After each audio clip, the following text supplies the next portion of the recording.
Good evening. Good evening, ladies, gentlemen, and fellow McGill students, and welcome to Hoax or History, a formal debate on the topic of the physical resurrection of Jesus Christ. My name is Anik, and on behalf of Campus for Christ, I would like to thank you all very much for being here tonight. We hope you enjoy this event, and on each of your seats, there are comment cards which we would ask you to fill out and leave with us so that we can read your feedback. And we'll give some time after the debate for you to do that. Campus for Christ is an interdenominational Christian club that exists here at McGill University to be a spiritual resource to students, in order to create an environment where students feel comfortable to learn more about the message of Jesus and to grow in their relationship with God. We are holding this debate in order to encourage spiritual dialogue on campus, based on our experience that students are interested in discussing such topics, and as such, we wish to hold events that are relevant and interesting. Our intent is that by respectfully presenting solid arguments for both sides of this debate, students will learn more and be able to better understand a topic whose historic significance is unquestionable. Tonight, we have the pleasure and privilege to introduce to you our two debaters, both from very different backgrounds and extremely knowledgeable in the topic of the resurrection. Mr. Shabir Ali holds a BA in Religious Studies from Laurentian University with a specialization in biblical literature, and an MA in Religious Studies from the University of Toronto with a specialization in Quranic exegesis. He is currently in his fourth year of PhD studies in Quranic exegesis at the University of Toronto. He is also the president of the Islamic Information and Dawah Center International in Toronto, where he functions as an imam. He travels internationally to represent Islam in public lectures and interfaith dialogues. He also explains Islam on a weekly television program called Let the Quran Speak. Past episodes of this show may be viewed online at www.quranspeaks.com. Dr. William Lane Craig is married with 2 children and currently is a research professor in philosophy at Talbot School of Theology, Biola University in La Mirada, California. Dr. Craig earned a doctorate in philosophy at the University of Birmingham and a doctorate in theology at the University of Munich. He has authored, co-authored, and edited over 30 books and over 100 articles in professional journals. He is a frequent public speaker and debater on university campuses. If you're interested in more of his work, he also has a website, www.reasonablefaith.org, with a large number of lectures, articles, and other resources available. Tonight's debate will be followed by a 10-minute break, during which you may fill out the comment cards and prepare questions for a question and answer period following the break. We are also pleased that the McGill Debating Society has accepted to moderate this debate, and we would like to thank them for their participation. Here to explain the format of tonight's debate is our moderator, Nicole. Good evening. As you know, my name is Nicole, and I'll be moderating the debate. We also have John in the first row who will act as our timekeeper. The format for the debate will be as follows. We will invite both of our speakers to begin with opening remarks lasting 20 minutes. Following that, each speaker will have an opportunity to present their first rebuttal for 12 minutes, and then their second rebuttal for 8 minutes. Finally, we will have closing remarks that will last for 5 minutes from each speaker. We will begin with Dr. Craig. Dr. Craig?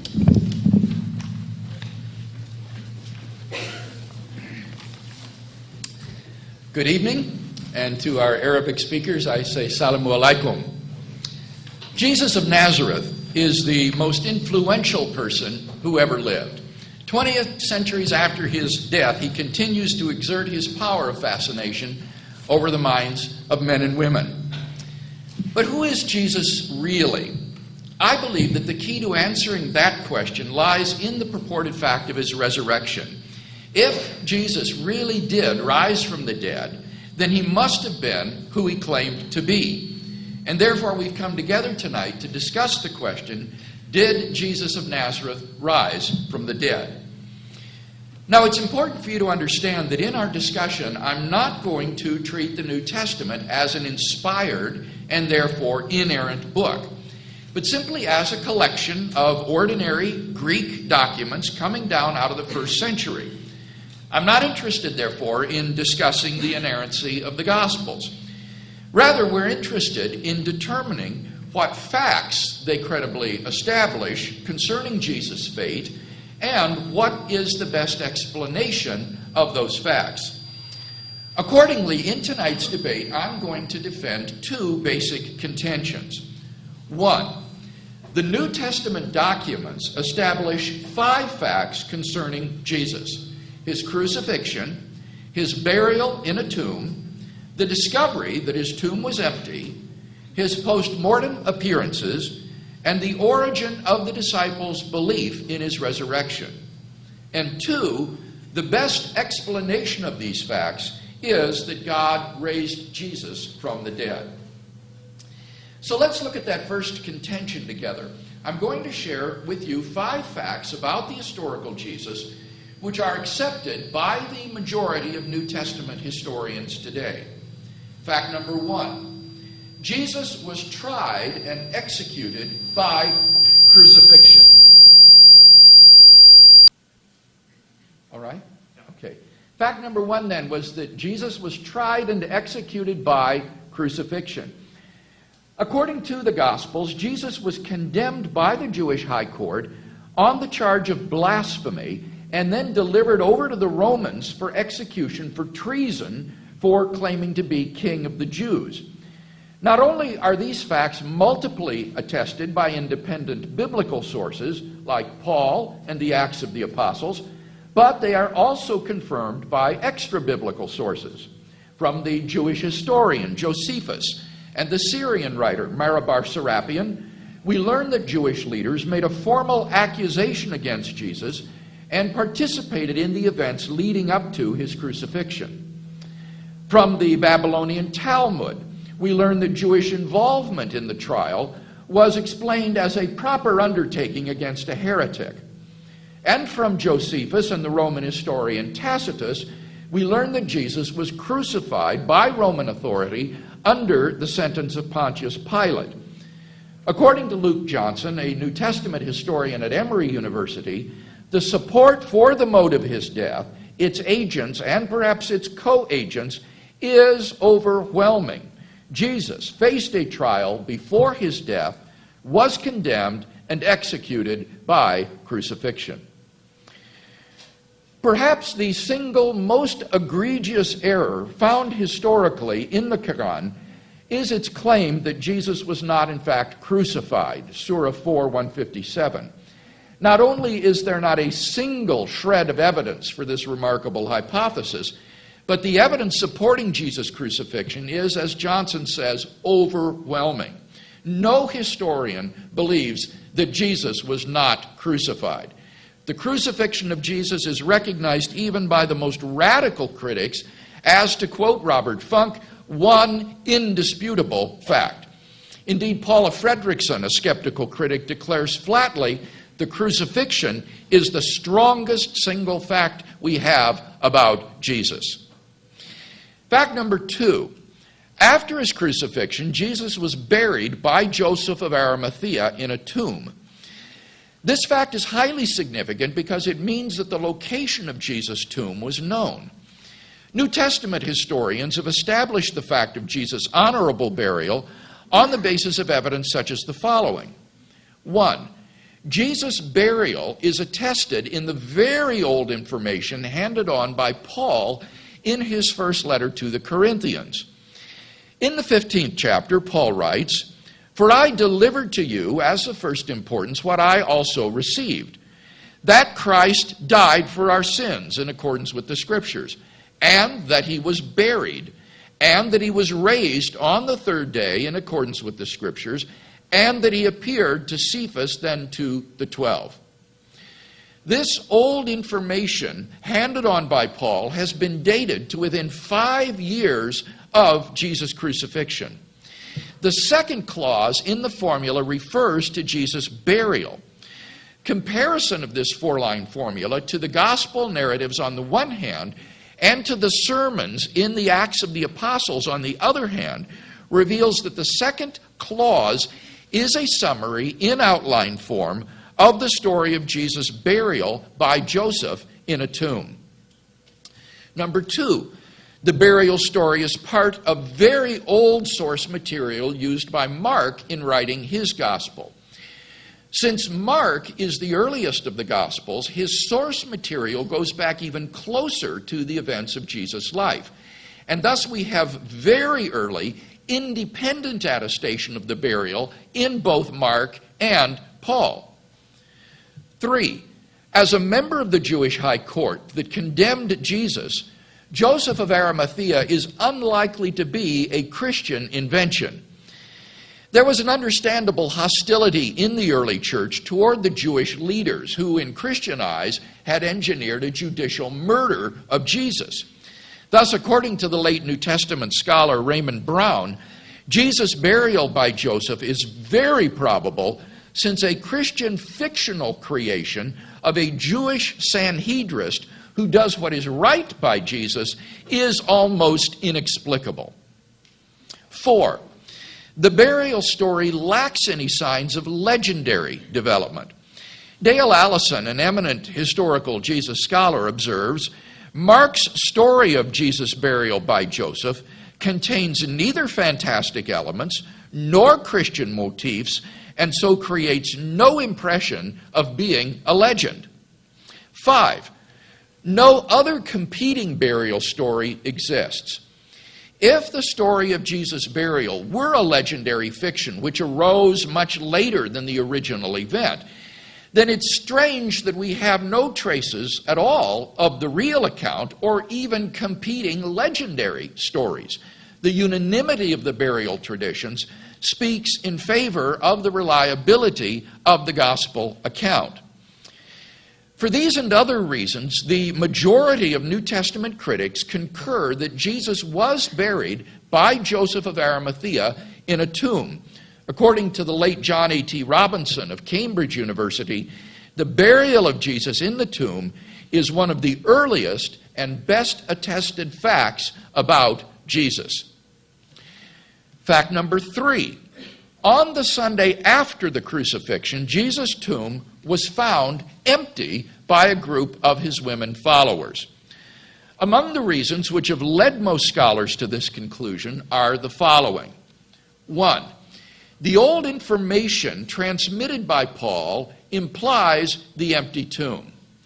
The expression, he was raised, following the expression, he was buried, implies an empty tomb. A first-century Jew could not have thought otherwise. The reference is being made here to Jesus' empty tomb is again evident by comparing this 4-line formula with the gospel narratives and with the book of Acts. The third line is a summary of the empty tomb narrative.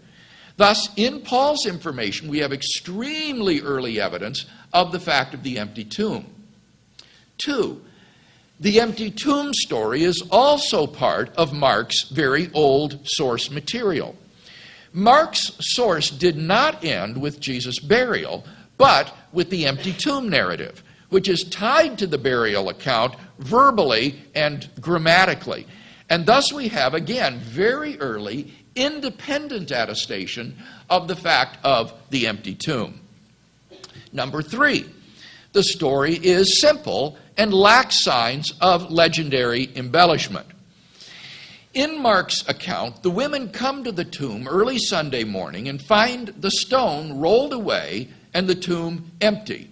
They see an angelic figure who proclaims to them that Jesus is risen and will appear to them in Galilee. They then flee from the tomb in terror and silence.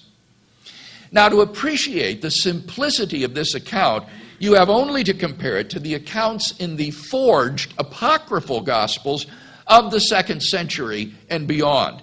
They are colored by all sorts of apologetical and theological motifs which are conspicuously missing from the account in the book of Mark.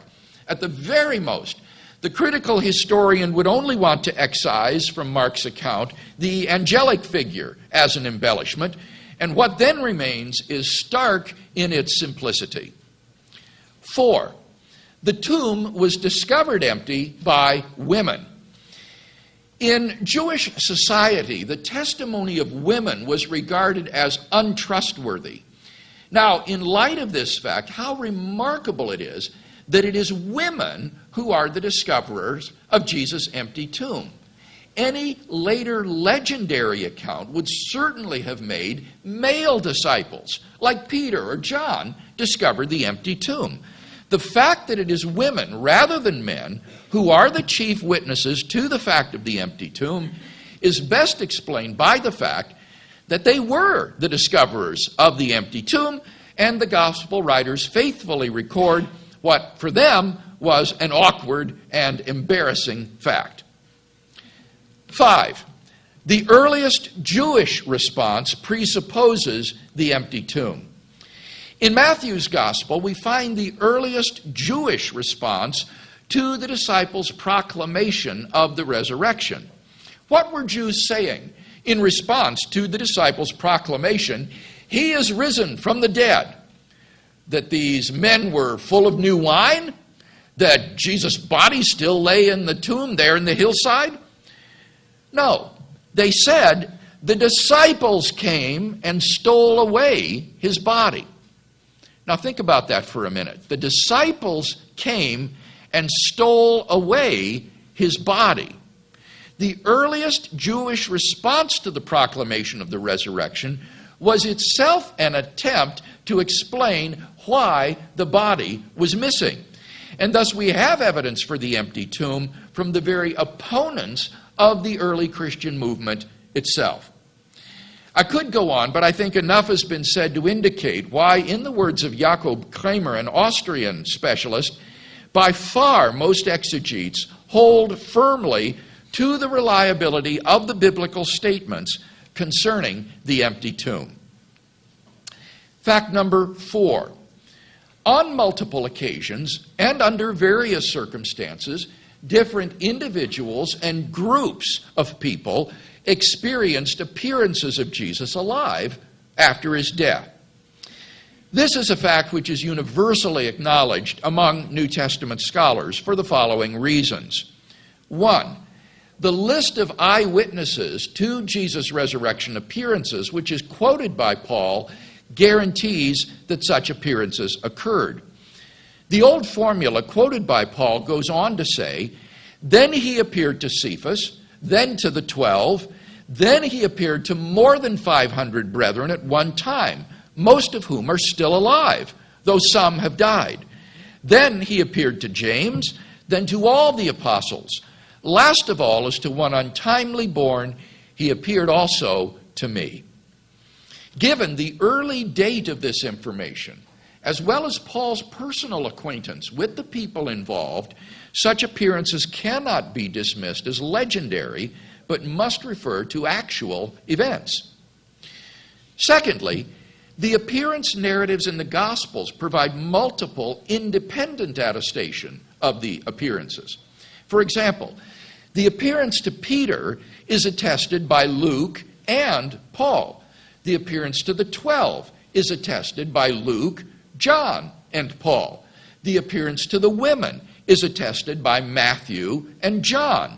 And appearances in Galilee are attested by Mark, Matthew, and John. The appearance narrative spans such a breadth of independent sources that it cannot be reasonably denied that the earliest disciples did have such experiences. Even the skeptical New Testament critic Gert Ludemann therefore concludes, and I quote, "It may be taken as historically certain that Peter and the disciples had experiences after Jesus' death in which Jesus appeared to them as the risen Christ." Finally, fact number 5. The original disciples suddenly and sincerely came to believe that Jesus was risen from the dead despite every predisposition to the contrary. Think of the situation the disciples faced following Jesus' crucifixion. Number 1, their leader was dead, and Jewish messianic expectations had no idea of a Messiah who, instead of triumphing over Israel's enemies, would be shamefully executed by them as a criminal. As Shabir Ali himself has put it, for a Jew, the idea of a crucified Messiah is as inconceivable as a married bachelor. 2, according to Old Testament law, Jesus' crucifixion exposed him as a heretic, a man literally accursed by God. According to the law of Moses, anyone who is hanged on a tree as a criminal is under God's curse.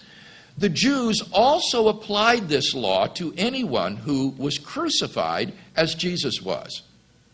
And 3, Jewish beliefs about the afterlife precluded anyone's rising from the dead to glory and immortality before the general resurrection at the end of the world.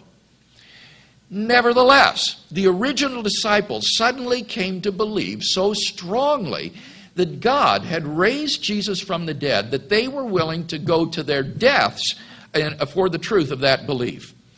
Luke Johnson states, some sort of powerful, transformative experience is required to generate the sort of movement earliest Christianity was. And N.T. Wright, an eminent British scholar, concludes, that is why, as an historian, I cannot explain the rise of early Christianity unless Jesus rose again, leaving an empty tomb behind him.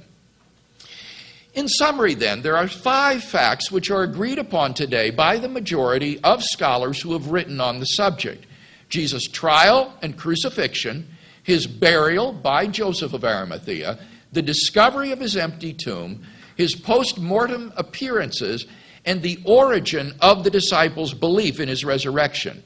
And thus the majority of scholars would agree with my first contention this evening. But that leads to my second basic contention, that the best explanation of these facts is that God raised Jesus from the dead. In his book, Justifying Historical Descriptions, historian C.B. McCullough lists 6 tests which historians use in determining what is the best explanation for given historical facts. The hypothesis, God raised Jesus from the dead, passes all 6 of these tests. Number 1, it has great explanatory scope. It explains why the tomb was found empty, why the disciples saw post-mortem appearances of Jesus, and why the Christian faith came into being. Number 2, it has great explanatory power. It explains why the body of Jesus was gone, why people repeatedly saw Jesus alive, despite his earlier public execution, and so forth. 3, it is plausible. Given the historical context of Jesus' own unparalleled life and claims, the resurrection serves as divine vindication of those claims. 4, it is not ad hoc or contrived. It requires only one additional hypothesis, that God exists.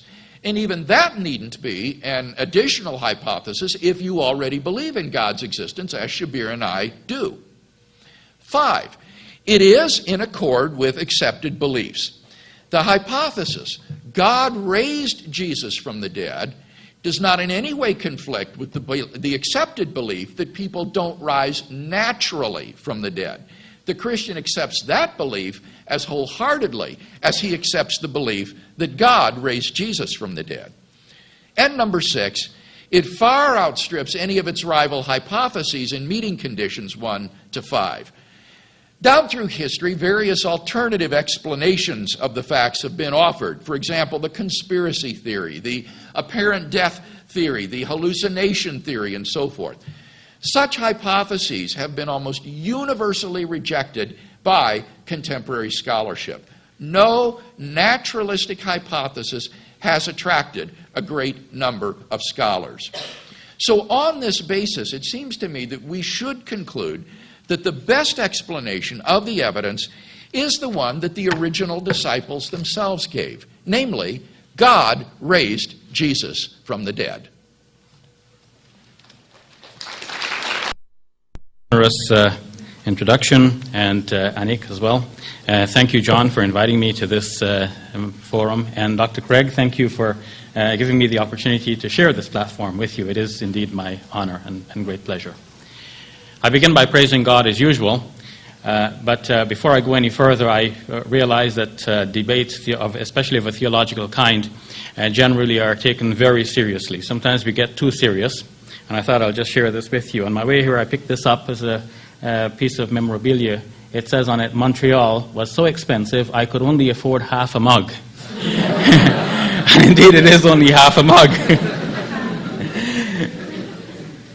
And how this relates to tonight's debate, of course, is that in a debating situation, each side is expected only to present one side of the argument.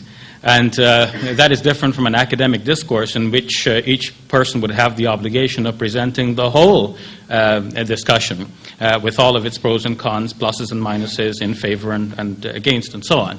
But for us to make sense of our debate, we have to think of the whole mug. We need to put together what Dr. Craig says and what I say.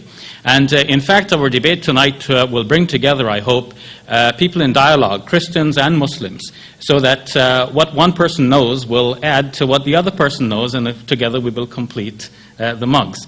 And in fact, I would like to present this to my good friend, Dr. Craig.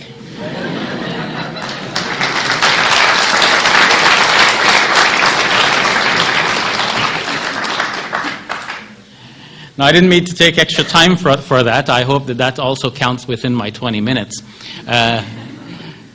Dr. Craig has said much already, and what I have to say will obviously tag on to what he has said, so I don't have to repeat much of the background information that he's already given you. I want in my first presentation to not respond directly to what he has said. I've taken careful notes of what he has said, and when I come back for a rebuttal, at that time I think it will be more appropriate to respond directly to some of the issues. Here I'd like to lay out some broad points of my own, and naturally there's going to be some inevitable rebuttals indirectly to what he has said, but please bear with me for that. First, what does the Quran actually say about the crucifixion of Jesus?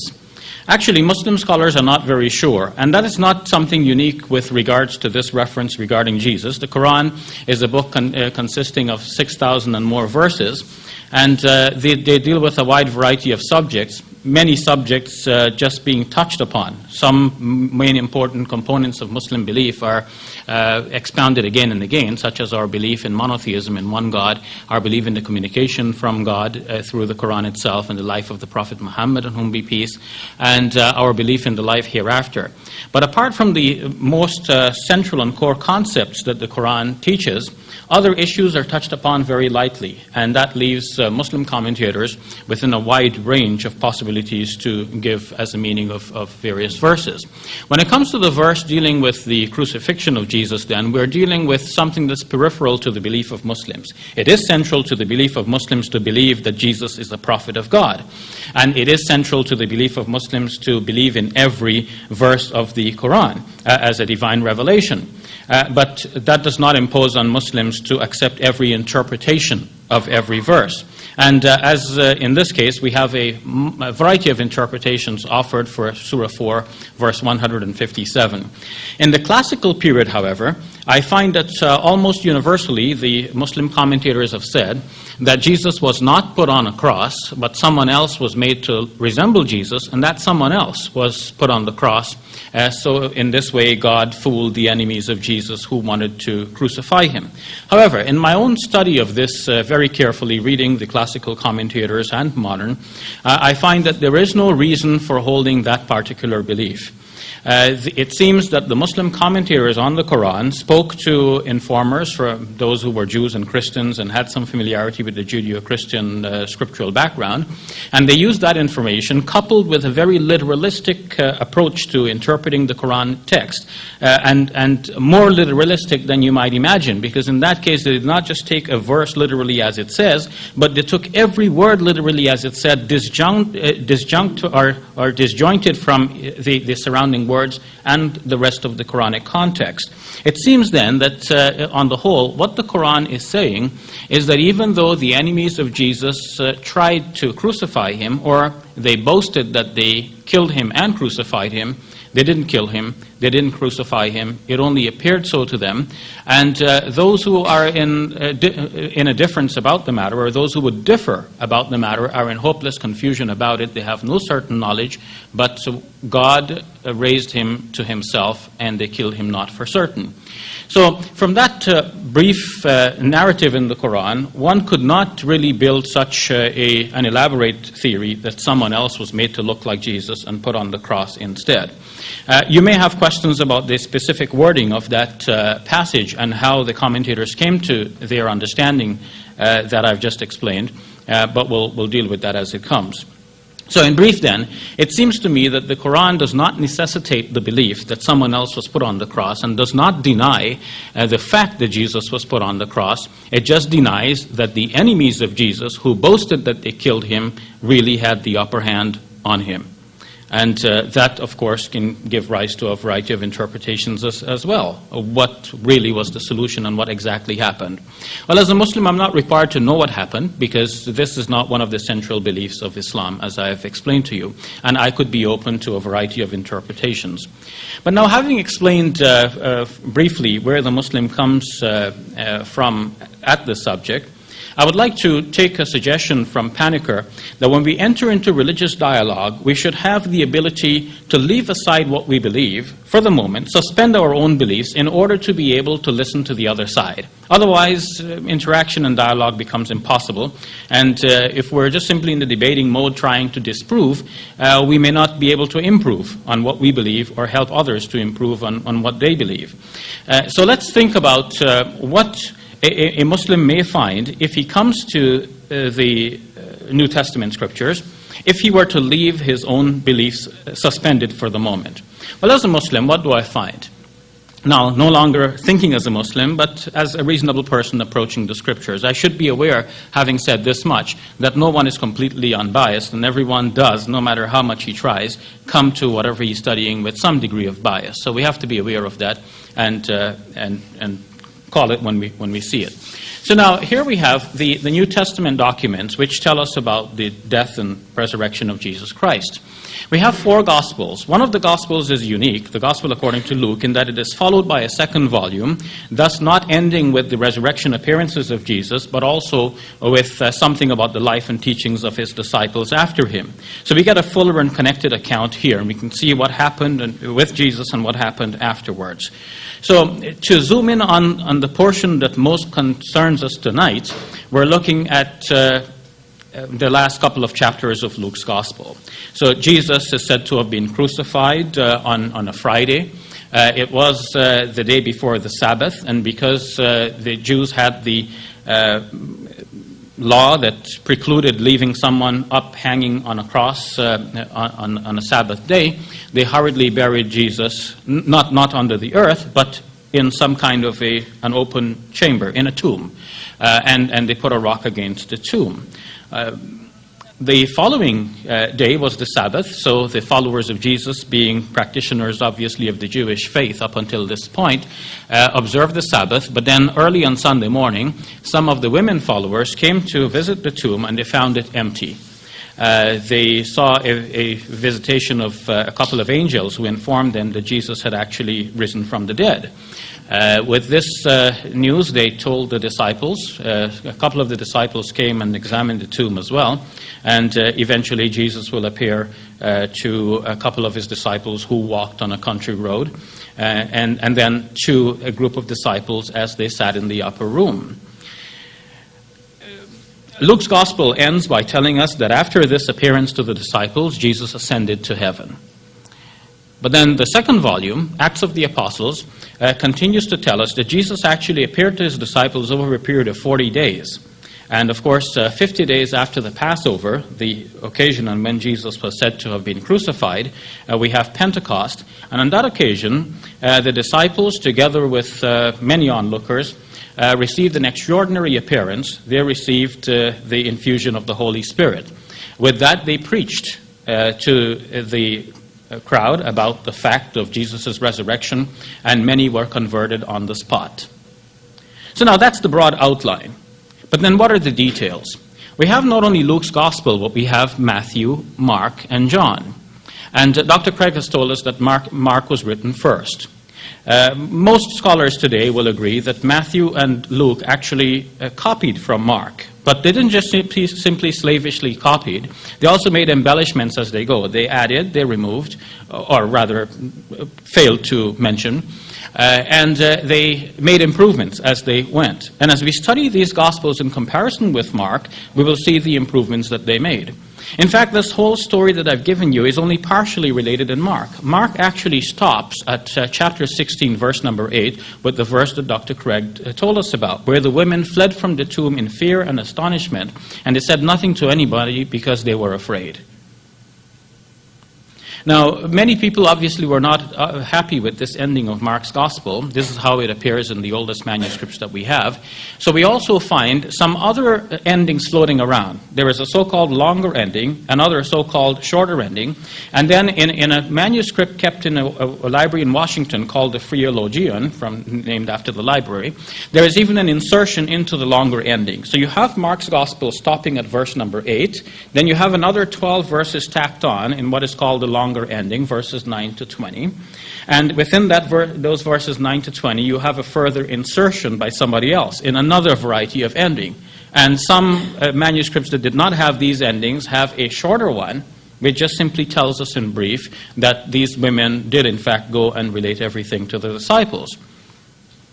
So all of the appearances that are mentioned in Luke's Gospel are in fact missing from Mark's Gospel.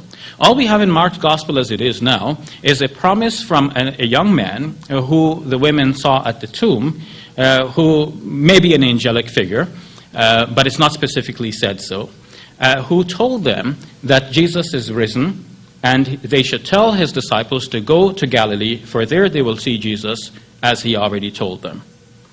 And that's it. The women fled from the tomb and said nothing to anyone because they were afraid.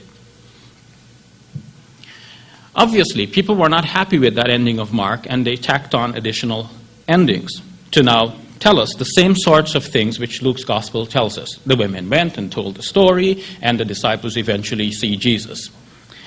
Mark was not happy with Matthew was also not happy with Mark's ending. Neither was Luke. So if we have Mark as the source, and then we have Matthew and Luke borrowing from Mark, what did they do with that particular verse which says that the women fled from the tomb and said nothing to anyone because they were afraid? Luke has it that the women understood already what the whole score was. They knew everything about what Jesus had said previous to his crucifixion, how he said that he is actually going to go through all of this and eventually rise from the dead. And so they eventually went and told the disciples. That's how Luke rephrases that verse. What does Matthew do? Matthew tells us, quite contrary to Mark, that the women fled from the tomb with fear and great joy, and they ran to tell the disciples. So you have a continuity with Mark's wording, but also a diversion from it and towards a new meaning. Now, Matthew has it that, in fact, the women, on their way to tell the disciples, actually meet Jesus. So you can see a development in the story, whereas in Mark's Gospel, all they ever saw was a young man who may be an angel, but not necessarily so. Now, in Matthew, he is definitely an angel, explicitly said to be so. He tells the women. And the women not only go to tell Jesus about what some angel said, but in fact, they can actually report now that they met Jesus themselves. Now, the message of the angel in Mark's Gospel was tell the disciples to go to Galilee. There they will see Jesus as he told them, meaning that Jesus had already told them this. And this is Jesus' message that the angel is giving to them. But in Matthew's Gospel, the wording of the angel is changed. And scholars believe that the wording in Matthew's Gospel is to make room for the fact that Jesus himself will appear to the women, and he himself will tell them to tell the disciples to go to Galilee. So in Matthew's Gospel, the angel actually tells them that I have told you. Not that this is Jesus' message to you, this is my message to you, because Jesus will give his own message. If the wordings of angels can be changed like this, then one wonders what else might have been changed. But if we ask about the substantial fact of where Jesus appeared and to whom and when, we can find no corroborating evidence from one gospel to another. Let's look at what happens. So let's go back to Luke's gospel again. Luke's gospel has the disciples seeing visitations of Jesus in and around Jerusalem. And that continues into Acts of the Apostles. And in Luke's gospel, Jesus, when he visits them, tells them specifically, you should stay in Jerusalem until that which has been promised will come to pass. And this is an obvious reference to the event of Pentecost. So they stay in Jerusalem, obviously, if they follow Jesus' command. But that's a very different and contrary command to the one given in Mark's gospel, that they're to go to Galilee, and in Matthew's gospel, that they're to go to Galilee. Either they're to go to Galilee to see Jesus, or they're going to remain in Jerusalem to see Jesus right here. Some scholars try to dovetail the various reports in order to make them fit together. Somebody may suggest, for example, that Jesus went to Galilee, he saw them there, then came back to Jerusalem and saw them there as well, or they saw him. But as James Dunn, a reputable New Testament scholar, has put it, this actually is not possible because given the distance, it will take too much time to go to Galilee and come back to appear, not that it will take Jesus that much time, but it will take the disciples so much time to go to Galilee and come back to be there on Easter Sunday to see visitations of Jesus in Jerusalem. Raymond Brown as well, who according to Dr. Craig is one of the greatest New Testament scholars of our present time, actually says that to do it this way does violence to the textual material. It does not really allow for that.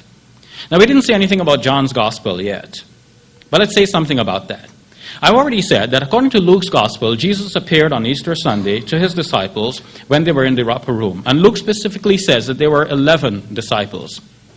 John's gospel has it that Jesus did appear to his disciples on that occasion. He doesn't tell us the number of them. But he tells us that a week later, Jesus appeared when Thomas was present, with the clear implication and the clear statement that Thomas was absent on the first occasion, which means that there were only 10 disciples. Now, were there 10 or were there 11? According to Luke, there were 11. According to John, only 10. Now, how does John get this down to 10?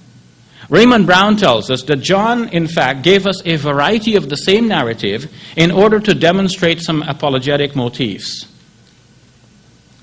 He wanted to show us that Thomas, the doubting one, will have the same kinds of doubts that we readers of his Gospels may have even today, but the doubts were already answered.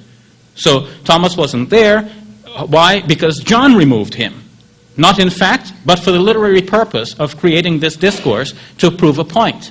So if the writers are writing to prove points like this, then to what extent can we believe in their narratives? And can we really distill certain unavoidable facts from this sort of narrative that they have put before us, when we can see that they actually tailor the narrative to suit these apologetic motifs? Dr. Craig, in his book, Reasonable Faith, actually in the introduction, recommends another book, A History of Apologetics by Robert Dulles. And Robert Dulles, in his book, actually tells us that the history of apologetics begins with the Gospels themselves. Each of the Gospel is an apologetic work. They're not academic discourses telling us all of the facts. They're giving us one side of that mug. And in order for us to understand the whole picture, we have to not only put all of the text together, but we also have to be circumspect. We have to look around to see if the rest of the mug is really there. Paul tells us that Jesus appeared to the 12. But by this time, there never was a 12. There were either 11 as in Luke, or there was 10 as in John. But there never was a 12 at this time, because of the 12 disciples, Judas Iscariot had betrayed Jesus, and he met his own deserved end. So maximum 11. How did Paul say 12? So you see then that the fact of who Jesus appeared to and when cannot be corroborated from one gospel to another. If Dr. Craig says, look, multiple attestation, we do not have these multiple attestations. What we have is our individual reports that contradict each other in a fundamental way. Thank you.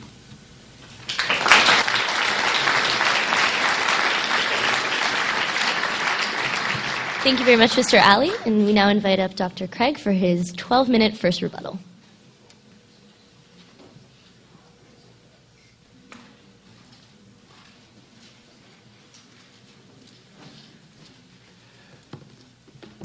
Well, I find myself in something of a quandary here in that I don't disagree with hardly anything that Shabir has just said in his speech. Remember, I said I would defend 5 facts in tonight's debate. First of all, that Jesus was tried and crucified, that he was buried by Joseph of Arimathea in a tomb, that tomb was found empty by a group of his women followers on Sunday morning, that he then after appeared to various individuals and groups of people, and that the original disciples came to believe in his resurrection despite every predisposition to the contrary. And I gave multiple lines of evidence in favor of each of those points. Now, Shabir has quibbled about the details, but he hasn't disagreed with any of those points, because I think he knows that these are historical facts that are accepted by the majority of historians today. What he did do was exactly what I said in my first speech I would not do, namely, worry about the inerrancy of the Gospels and the little details and secondary features of the narratives. Rather, what I'm focusing on is the historical core of these narratives, however you may want to judge the historicity of the secondary details. And the fact is that despite all of the inconsistencies that Shabir wants to mention, the core of these narratives is recognized as historical today. Michael Grant is a secular historian, and he writes this in his book, Jesus, an Historian's Review of the Gospel. True, the discovery of the empty tomb is differently described by the various Gospels. But, he says, if we apply the same sort of criteria that we would apply to any other ancient literary sources, then the evidence is firm and plausible enough to necessitate the conclusion that the tomb was indeed found empty. As an example, in secular ancient history, Livy and Polybius give us 2 irreconcilable accounts of Hannibal's campaign to cross the Alps with elephants in his war against Rome. They're incompatible with each other, but no doubts that Hannibal, in fact, did mount such a campaign against Rome. So the fact of the matter is that the gospel accounts are historical in their core, however you might judge these secondary details. In fact, all 4 gospels agree that Jesus of Nazareth was crucified in Jerusalem by Roman authority during the Passover feast, having been arrested and convicted on charges of blasphemy by the Jewish Sanhedrin, and then slandered before the Roman governor Pilate on charges of treason. He died within several hours and was buried Friday afternoon by Joseph of Arimathea in a tomb which was sealed with a stone. Certain women followers of Jesus, including Mary Magdalene, mentioned by name, having observed his interment, visited his tomb early on Sunday morning, only to find it empty. Thereafter, Jesus appeared alive from the dead to the disciples, including Peter, who became proclaimers of the message of his resurrection. All 4 of the Gospels attest to all of those facts. If you were to include facts that were mentioned by, say, 3 out of the 4, well, then even more details could be added to the list. But I think it's clear that the core is well attested. In fact, N.T. Wright, an eminent British scholar, in his book on the resurrection, says that the empty tomb and appearances have such a historical probability as to be virtually certain, like the death of Augustus in AD 14 or the fall of Jerusalem in AD 70. That is how well established these appearances and the discovery of the empty tomb are. Now, as I look more closely at what Shabir had to say, he didn't present any arguments against the crucifixion. He didn't deny the burial by Joseph of Arimathea. With respect to the empty tomb, he again said there are later developments in the Gospels, but again, that's why I focus on the core facts. He points out, with respect to the appearances, that Mark's Gospel ends before narrating any appearances. That's true, but Mark does foreshadow an appearance in Galilee, which is then narrated in Matthew as well as in John. And you can use the Greek New Testament to read these in the original languages, such as I do, so that we can read the original manuscripts as they actually existed. With respect to the appearances, he says there's no corroborating evidence of the appearances, and that's simply false. As I explained in my first speech, in the Gospels, we have multiple independent sources for these appearances. The appearance to Peter is attested by both Luke and independently by Paul. The appearance to the 12, independently by Luke, John, and Paul. The appearance to women by Matthew and John, and the Galilean appearances by Mark, Matthew, and John. This is one of the surest marks of historicity because you have independent sources narrating the same event, which increases the historical credibility of those events. And finally, I pointed out that the original disciples' belief in Jesus' resurrection was something that needs to be explained. Now, what is the best explanation of these? Well, I think it is the one the disciples gave, namely that God raised Jesus from the dead. What Shabir contends in his published work is that the best explanation is to say that Jesus was taken down from the cross barely alive, placed in the tomb, and then God assumed him directly into heaven before he could die. Now, I want to make a few observations about this theory. First of all, a preliminary observation. No true Muslim can hold to this view.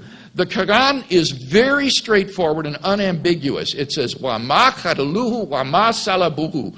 They did not kill him. They did not crucify him. The ambiguity that Shabir is talking about is in the latter part of that verse, وَإِنِّمَا شُبِهَ لَهُمْ, which says it only appeared to them that they did. But the first part is very clear, straightforwardly and unambiguously. The Quran says they did not crucify Jesus. They did not kill Jesus. Unfortunately, the Quran is straightforwardly and unambiguously mistaken in this. The evidence is overwhelming for Jesus' crucifixion. And that's why Shabir deserts the Quran and instead affirms that, in fact, Jesus was crucified, but he wasn't killed. And as a result, what Shabir winds up with is a view that is neither Islam nor Christianity, but a kind of mishmash of the truth, what we might call Chrislam, a sort of mishmash of Christianity and Islam. Namely, Jesus was crucified, but he didn't die. But what I want to know is, if you've already deserted Islam by denying that the Quran is correct in saying that Jesus was not crucified, why not be consistent and go all the way and say that yes, he was crucified and he was killed and then raised from the dead? And I do think that this is the view Shabir should adopt, because his own view has real problems, I think, both historically and theologically. Let me mention some historical objections to his view. First, mere visionary appearances cannot explain the origin of the disciples' belief in Jesus' resurrection. The German scholar Hans Kessler points out that the idea of an isolated resurrection before the general resurrection at the end of the world goes against all prior Jewish modes of thought. So if the disciples saw visions of Jesus, as Shabir admits that they did, they wouldn't have concluded he was risen from the dead. As James D.G. Dunn, whom Shabir quoted in his opening speech, says, it remains an indisputable fact that the earliest believers were absolutely convinced that they had seen Jesus risen from the dead. And yet, why did they conclude that it was Jesus risen from the dead? Why not simply a vision of the dead man? Why draw the astonishing conclusion that the resurrection had already taken place in the case of a single individual, separate from and prior to the general resurrection? There isn't any good answer to that question on Shabir's view. Mere visions of Jesus after his death would not lead to belief in his resurrection. Second problem is that the New Testament consistently draws a distinction between a resurrection appearance of Jesus and mere visions of Jesus. The appearances were confined to a short period of time following the crucifixion, but visions of the exalted Christ went on in the early church. Even Gerrit Ludemann admits that most scholars recognize this distinction. And what that means is you can't explain the resurrection appearances as mere visions, as Shabir wants to do. Third problem historically is that it's highly improbable that Jesus was still alive when he was taken down from the cross. The Romans were professional executioners. They were good at killing people. If Jesus had still been alive, they would have broken his legs so as to ensure his death on the cross. And in any case, the spear thrust into Jesus' side by one of the soldiers is an attested method of ensuring death by crucifixion that is found in Roman sources outside the New Testament. So in short, Shabir's hypothesis lacks, I think, explanatory scope, explanatory power, and plausibility. But not only are there historical objections, there are theological objections to this view. Two of them I want to mention. Number one, it comes too little, too late. For Jesus has already been exposed to humiliation, suffering, and shame by his crucifixion. He's already been shown to be under a curse, according to Mosaic law, by being crucified. The Jews thought at least that they had killed him. The Quran says, it records the boast of the Jews. We have put to death the Messiah, Jesus, the son of Mary. And you can almost hear them saying, ha, ha, ha. They were boasting that they had killed Jesus. As long as they thought they had done this, there's no point in bringing him back to life or raising him to heaven from inside the tomb once he's already been humiliated, suffered, and crucified. It comes too little, too late. Secondly, Shabir's hypothesis turns God into a deceiver who fooled the disciples into believing that Christ was risen from the dead, thereby causing Christianity to come into being. On Shabir's view, it is Allah himself who is responsible for foisting the false religion of Christianity upon the world. According to the hadith of Sahih Muslim, on the day of resurrection, Christians will be summoned by God and thrown into the fires of hell because they worship Jesus as the Son of God. And yet, according to Shabir's view, it is God himself who is responsible for this blasphemy by tricking the disciples into thinking Jesus was risen from the dead and thereby foisting the Christian religion upon the world. So Shabir's view is not only, I think, historically implausible, but it's also, I think, theologically hopeless as well. I think that his view is vastly inferior to the resurrection hypothesis, which was, after all, the hypothesis that the original disciples gave to explain their experience of Jesus after his death.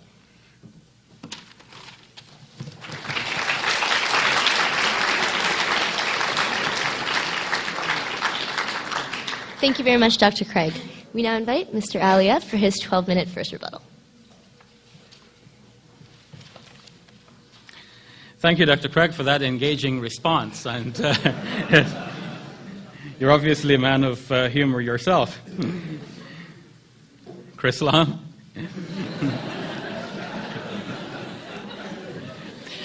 There is more to that verse than Dr. Craig has been able to explain. He focused on the ending of that verse, but the Muslim commentators focused on the middle section of that verse, which says, "Ma qataluhu wa ma salabuhu." They killed him not, they did not crucify him. And they took that to be two separate statements without seeing the overlapping and the continuity between the two of them. We have this occurring in the Quran. The Quran says, if you are killed or if you die. Of course, if you are killed, you die. But there are two separate modes being spoken about. Killed, meaning that you're killed by some other entity, and die, meaning that you just simply die by what people might call natural causes. In this case, they killed him not, they did not crucify him, seems to be two separate statements, but there is an overlap. And we can see that wherever in the Quran the term crucifixion is used, it means to kill by the specific method of crucifixion. We have this, for example, in Surah 5, verse 33, where the penalty for a group of people referred to as the muharibun is that they may be either killed or crucified. So the or here may seem that obviously that there is no overlap, but obviously there is an overlap. The person might be killed by some other method or might be killed by the specific method of crucifixion. To me then, what the Quran Surah 4 verse 157 is saying about Jesus is that they killed him not by some other means, nor did they kill him by the specific means of crucifixion. Why is there a need for the mention of the specific method of crucifixion? I don't know. But there could be some interesting possibilities. It could be because there is a Jewish method of killing blasphemers, stoning, and there is the Roman method of killing criminals, crucifixion. The Quran could be saying that the Jews, even though they boasted that they killed Jesus, they neither killed him by their means, nor did they as a matter of fact, crucify him, because after all, crucifixion is not their method. Or it could be just simply to say that they did not kill him, and responding already to the suggestion in their minds, but didn't we crucify him? And the Quran answers, no, neither did you crucify him. And that, of course, is a method of Quranic discourse as well, where the Quran answers the objections that may arise in the mind of the reader as it goes. As we ourselves may do in some of our essays, when we anticipate an objection, we write the answer to the objection immediately, dealing with the anticipated objection. So in short, I don't have to be a Christ Muslim to have that interpretation, but as I said, there's a variety of interpretations offered for this verse, and it would have been binding on me had we had a clear interpretation of this verse attributed to the Prophet Muhammad himself, because he's the primary commentator on the Quran. The farthest back we can go with this is attributions to Ibn Abbas, who, though being an important commentator, have had all kinds of conflicting opinions attributed to him. A positive point and also its negation. So one has to be careful in taking these attributions. In any case, after all, he may have explained certain things based on his own knowledge or based on what he received from informers of Jewish and Christian origins, and in that case it's not necessary that Muslims should adhere to those interpretations. So much for the interpretation of the Quran. What about the fact of crucifixion? Of course, what Dr. Craig is stressing is that Jesus died by crucifixion, and that this is attested widely by historians. Let me step back for a moment and say something about his 5 so-called facts. Now, after his debate with Gerd Ludemann, Robert Gondry complained that Dr. Craig should not call these facts. He means that these are propositions and purported facts. And he accepted the correction, but it looks like we're back where we started, Dr. Craig. They're not facts, they're your contentions. What about the fact that Jesus died by crucifixion? Well, the scholars who say that Jesus died by crucifixion accept that as a fact because we presuppose that anyone who was alive 2,000 years ago is by now dead. And if he's missing, well, then he's presumed dead. The scholars that we're dealing with are just simply presuming that Jesus died and that's the end of it.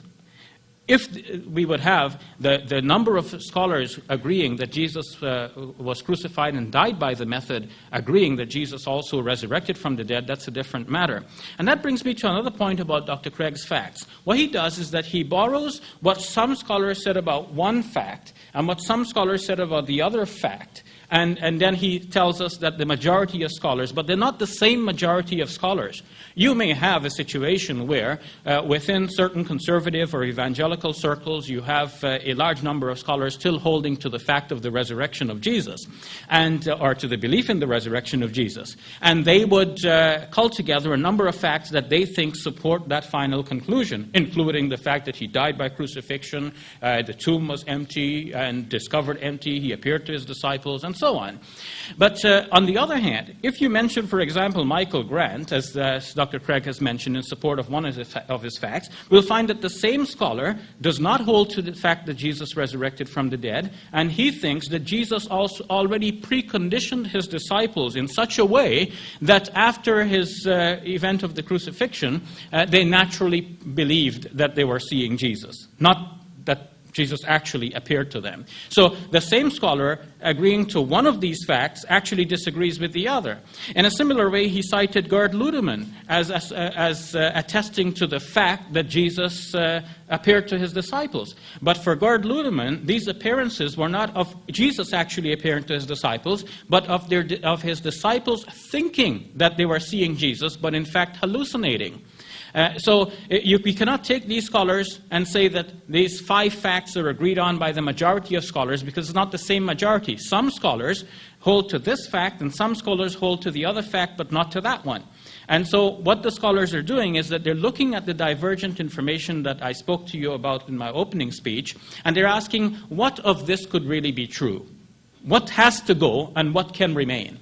So some shave off some parts of it which they think are totally unacceptable. Like, for example, Matthew's depiction of the dead coming back to life. Matthew says that at the moment of Jesus' crucifixion, or at the moment of his death, there was a terrible earthquake, the tombs were opened, and the saints from old came back to life. And after Jesus' resurrection, they went into the city and were seen by many people. Most scholars dispute that fact. And Dr. Craig doesn't want to think about inerrancy, but you have to, because if Matthew can invent such an important and major statement about something that has happened, the resurrection of such multiple saints, then what else did he invent? That's a very important question. Dr. Craig himself has remarked that only a few conservative scholars will hold to that as a fact today. So, if you were to continue, the understanding that Jesus died of crucifixion is just simply because of the time in which he lived and the 2,000 years that separate him from us. But if we ask, what verification was there really that Jesus actually died at the time? You'll be surprised that according to Jan Bondison, it was for many centuries a puzzle for people to determine precisely the moment of death. In fact, it still remains a puzzle to this day. And occasionally we read about somebody who actually was presumed dead, and after all the arrangements were made to bury him, he actually miraculously comes back to life. Because, of course, something is mysterious here, and it's difficult to understand. John Bondison even quotes Pliny, the historian, Pliny the Younger, from the time of the early church, who actually expressed his dismay that we cannot really determine finally the time of death, because there were so many instances of a person presumed dead who actually came back to life. And the New Testament itself, in the Acts of the Apostles, chapter 14, the Jews stoned Paul and left him for dead, but when they left, he got up and walked away. Acts chapter 14. So we have instances where in that time people could not determine finally that a person was actually dead.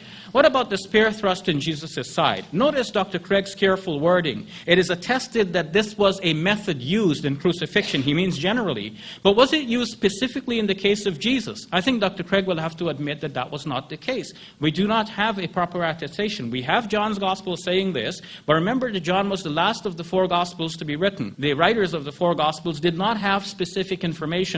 They just wrote in a general way based on the general knowledge of what normally happened at crucifixions. John, in his case, being the last of the 4, is dealing with the fact that people were doubting that Jesus actually died, and he introduced a spear thrust to convince those who might doubt. Pilate, according to Mark's Gospel, had wondered if Jesus died so soon when the body was requested for burial. But Matthew and Mark, remember, Matthew and Luke were copying Mark. What did they do with this fact that Pilate expressed doubt? They didn't mention it. Raymond Brown, dealing with this, says that Matthew and Luke obviously omitted this because they didn't want their readers to ask the same question which readers of Mark will ask. When readers of Mark read that Pilate doubted that Jesus had died so soon, they themselves, readers of Matthew, the readers themselves will start asking, well, wait a minute, was he really dead? So Matthew and Luke, the later Gospels, not wanting the same question to be asked by their readers, just simply omitted the mention. Of course, now the 4 Gospels are together. You can read them all. But at the time when they were first written and circulated, they were in separate scrolls and circulated in different areas. Traditionally, it was said that Mark was written at Rome, Matthew at Antioch, Luke at Caesarea, and John at Ephesus. So different writers were writing for different audiences, and they modified the facts in order to prove their own apologetic points. So Dr. Craig thinks that he's starting with certain facts which are distilled from the Gospels, which he can champion now in his own apologetic discourse, not realizing, or not, he has actually, because he recommended the book History of Apologetics, but not bringing to his consciousness the fact that he's already dealing with apologetically introduced points that he is now using to base his interpretation. They are already interpretations, they are not facts. And I leave that with you.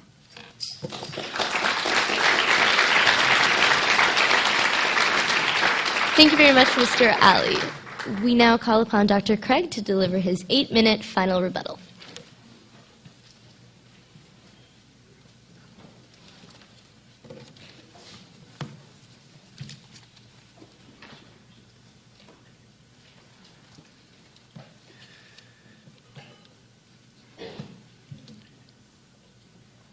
You remember my first contention is that there are 5 facts about the historical Jesus which any adequate historical hypothesis must account for.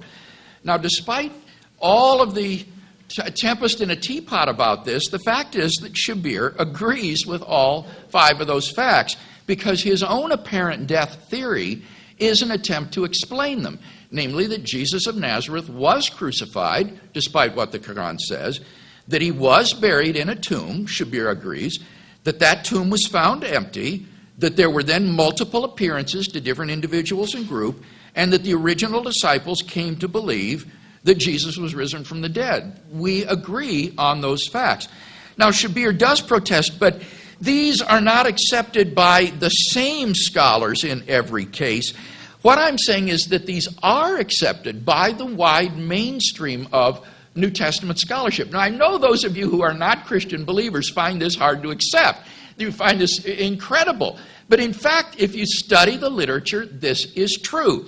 My friend Gary Habermas recently did a bibliographical survey of 1,400 articles published in professional journals over the last 25 years on these subjects. What he found was that 75% of scholars writing on the subject agreed with the historicity of the empty tomb, and there was nearly universal agreement on the resurrection appearances to individuals and groups and the origin of the disciples' belief in Jesus' resurrection. So I stand squarely within the mainstream of New Testament historical scholarship in affirming these facts. Now, what is the best explanation of the facts? The one the disciples gave or Shabir's apparent death theory? I said, first of all, that no sincere Muslim can hold to the apparent death theory because the Quran says unambiguously and straightforwardly that Jesus was not crucified. Here I need my Quran.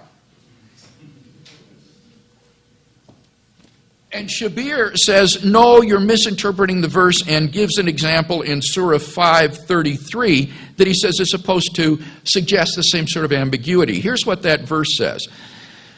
Those that make war against God and his apostle and spread disorder in the land shall be slain or crucified or have their hands and feet cut off on alternate sides or be banished from the land. It's clear here they're not equating being slain and being crucified. It's talking about different alternative means of punishment. And that's not the same phraseology that's found in Surah 4:157, which, as I said, says, وَمَا قَتَلُوهُ وَمَا صَلَبُوهُ. They did not kill him.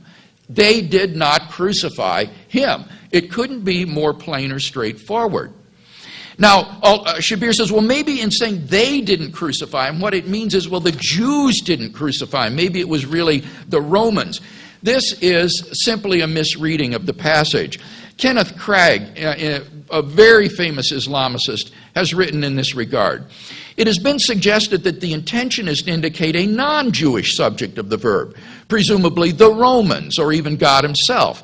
This makes havoc both of the Arabic construction and of the evidence sense.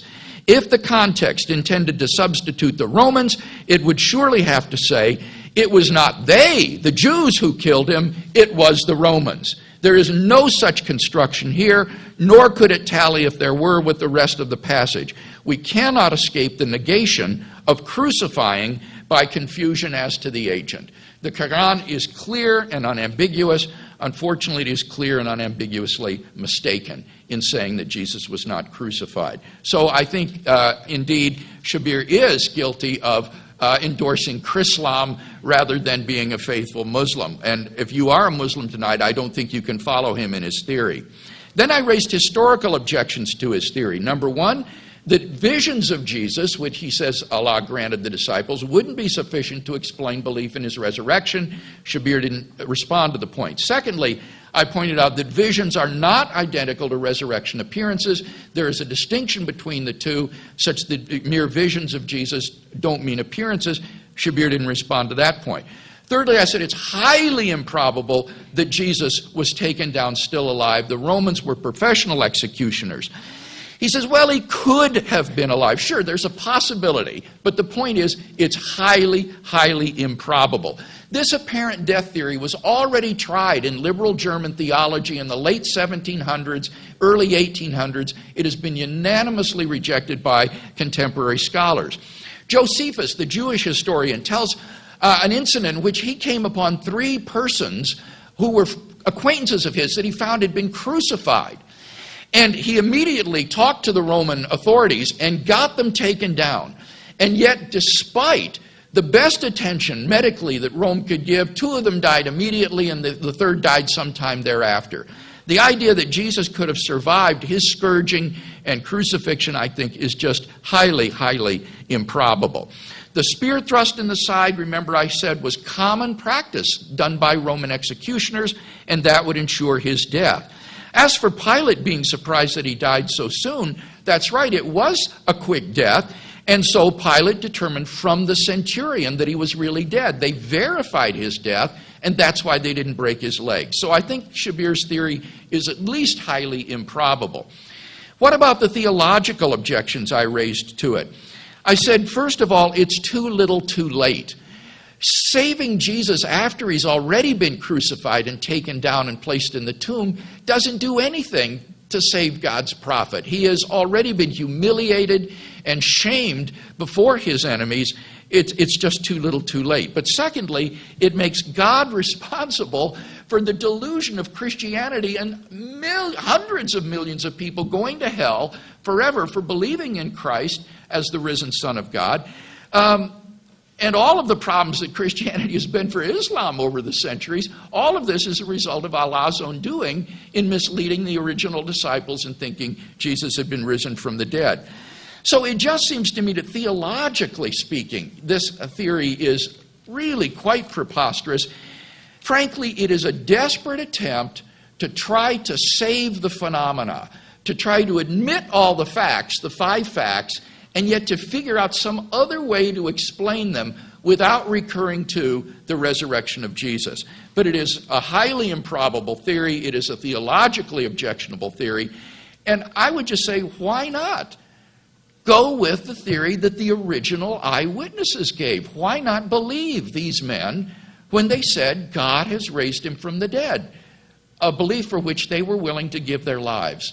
I think that they were telling the truth, and I can't see any reason to adopt this Chrislamic theory as the alternative to it.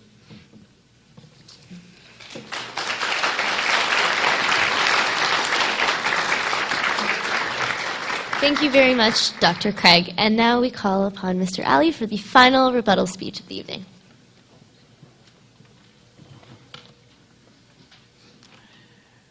Thank you, Nicole. Thank you, Dr. Craig. Again, that was very engaging, and I'm very glad that we're having this discussion. Notice what happens when we discuss the same point, and if you follow the trace of what is being discussed. I said that Dr. Craig spoke about the spear thrust in a general way, and now he's come back and spoken about it in a more specific way, but still not quite to the point. He did not get to the point of saying that this actually happened in the case of Jesus, because obviously we cannot depend on John's gospel on this. So in sum, we do not have a specific mention of some specific item that definitely killed Jesus. No such mention. Now he says it is common practice. Now he's upping the statement a little bit, but I would like to get some documentation to show that this is actually common practice. Actually, the Gospel of John, in mentioning this, gives the impression that it was not commonly done. It may be done, but it was not commonly done. So I think Dr. Craig is just, for apologetic reasons, improving upon the evidence here. He says that I didn't answer anything about the crucifixion or burial or empty tomb, but if you follow my discourse, I have been answering. I have been speaking about the way in which the crucifixion does not actually contribute to a final conclusion that Dr. Craig wants to reach, because Jesus may not have actually died on the cross. And if you say that Jesus appeared again alive, but he wasn't dead in the first place, well, then you do not have a resurrection, you have a resuscitation. So in that case, what need is there to deny the burial or even the empty tomb if the rest of the evidence do not actually add up to a resurrection, which is what the topic of our discussion is tonight. right. What about the appearances? Notice that Dr. Craig says that these appearances were multiply and independently attested. The key word there is independently. No, if we say that Paul said something and then Luke, his physician, wrote the same thing, is that independent? If we say that Mark said something and then Matthew and Luke, depending on Mark, said the same thing, is that independent? Obviously, you're dealing here with a development within early Christianity. And actually, assumption was an earlier form of expression about the vindication of Jesus than resurrection. And this has been put forward in a PhD thesis by Daniel Smith, in his now published in his book, The Vindication of Jesus in the Sayings Gospel Q. Smith puts forward the hypothesis under his professor, the Q Gospel scholar, Kloppenberg at the University of Toronto, and he has given ample evidence to show that an earlier form of proclamation about Jesus was that Jesus actually was assumed into heaven. An assumption is different from resurrection, whereas resurrection you have the dead person coming out from where he is buried and he appears to his disciples. Assumption means he's taken up by God from where he is dead or where he's not dead, and then in some way his disciples may be able to proclaim that he has now been exalted by God. If you look at Mark's gospel, he actually makes this case based on the gospel Q. But he also shows us that by parallel, if we look at the ending of Mark's gospel, we have it that Mark ends at Mark chapter 16, verse 8, as I've already spoken about. But verse number 7 spoke about the angel saying to the women that Jesus is going ahead and you will see him in Galilee. That verse number 7, has actually been disputed by many scholars. They think that verse was not in the pre-Markan source, and Mark introduced this. When we realize this, then we understand that Mark's gospel source did not speak about a resurrection of Jesus from the dead, but an assumption of Jesus into heaven from wherever he was. Now, there is a dispute as to whether Jesus was actually dead or whether he was actually assumed into heaven alive. A German scholar, Dieter Zeller, actually puts forward the hypothesis that the Q Gospel does not mention the death of Jesus because assumption was the paradigm by which it was understood that Jesus was exalted into heaven, and assumption generally did not go with death but went with non-death. And this will parallel what has happened to some biblical figures like Enoch, who according to Genesis walked with God and he was no more because God took him. And Elijah in the book of Kings, who actually was taken up by God in a whirlwind. They did not die, but they were assumed into heaven. Does assumption actually count against the Quran? I think if we're speaking about the Greek language and some details of the New Testament, unless I rely on New Testament scholars, I would have to defer to Dr. Craig and what he says. I think in a similar way, in the case of the Quran, I would like to put before you that I am a student of the Quran. Exegesis of the Quran is in fact my specialty. And I believe I know what I'm saying in this regard.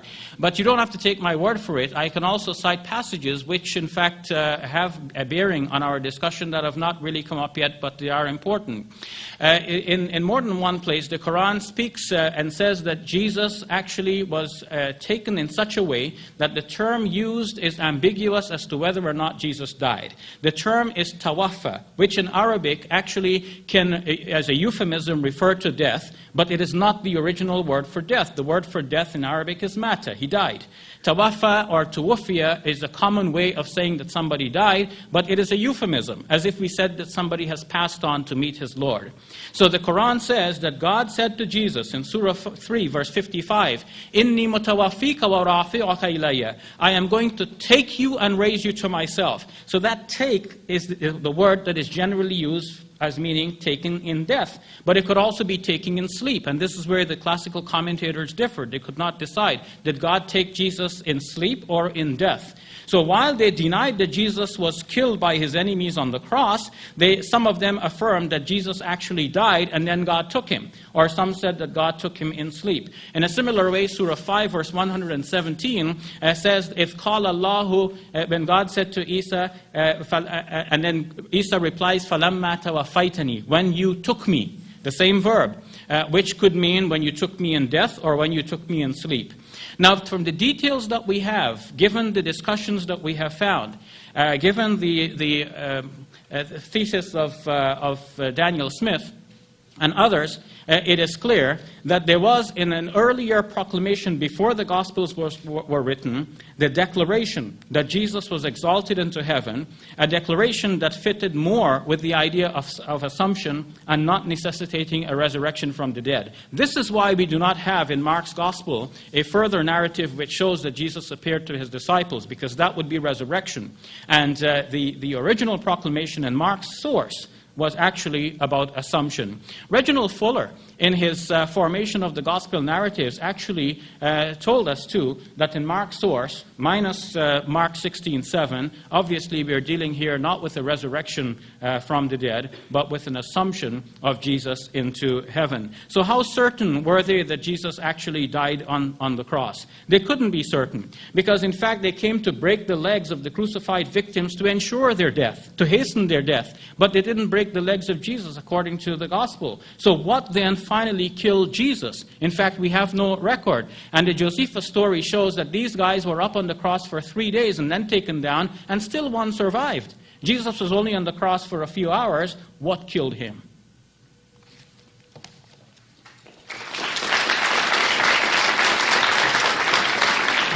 Thank you very much, Mr. Ali. We now call Dr. Craig to close out his side of the debate in his 5-minute closing address.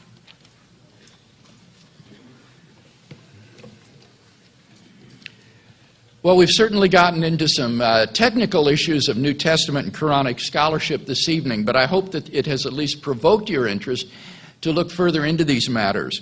I've defended 2 contentions tonight. First, that there are 5 generally accepted facts about the historical Jesus that need to be explained: his crucifixion, his entombment, the discovery of the empty tomb, the resurrection appearances, and the origin of the disciples' belief. Shabir agrees with all 5 of those facts. Where we differ is, while he agrees Jesus was crucified, he doesn't think that Jesus died by crucifixion. But apart from that, we do agree on those 5 facts. So the real debate comes down to what is the best explanation for these 5 facts. And I suggested that Shabir's view is deficient in a number of ways. First, historically, I said, it lacks explanatory scope because it can't explain the origin of belief in the resurrection. It lacks explanatory power because visions are not the same thing as appearances. And finally, thirdly, it's historically improbable. Now, in his last speech, Shabir attempted to respond to this by saying, well, the primitive Christian belief was not in resurrection of the dead. It was actually in assumption or exaltation into heaven. And I submit to you that that is simply false. In 1 Corinthians 15:3, remember Paul quotes that old source that goes back to within 5 years of the crucifixion and even closer. And in it, it says, Christ died for our sins, he was buried, and he was raised on the 3rd day in accordance with the Scriptures. Belief in the resurrection of Jesus was the primitive belief, and exaltation was part of resurrection. He was not assumed into heaven. N.T. Wright, in his book on the resurrection, says the idea that there was originally no difference for the earliest Christians between resurrection and exaltation ascension is a 20th century fiction based on a misreading of Paul.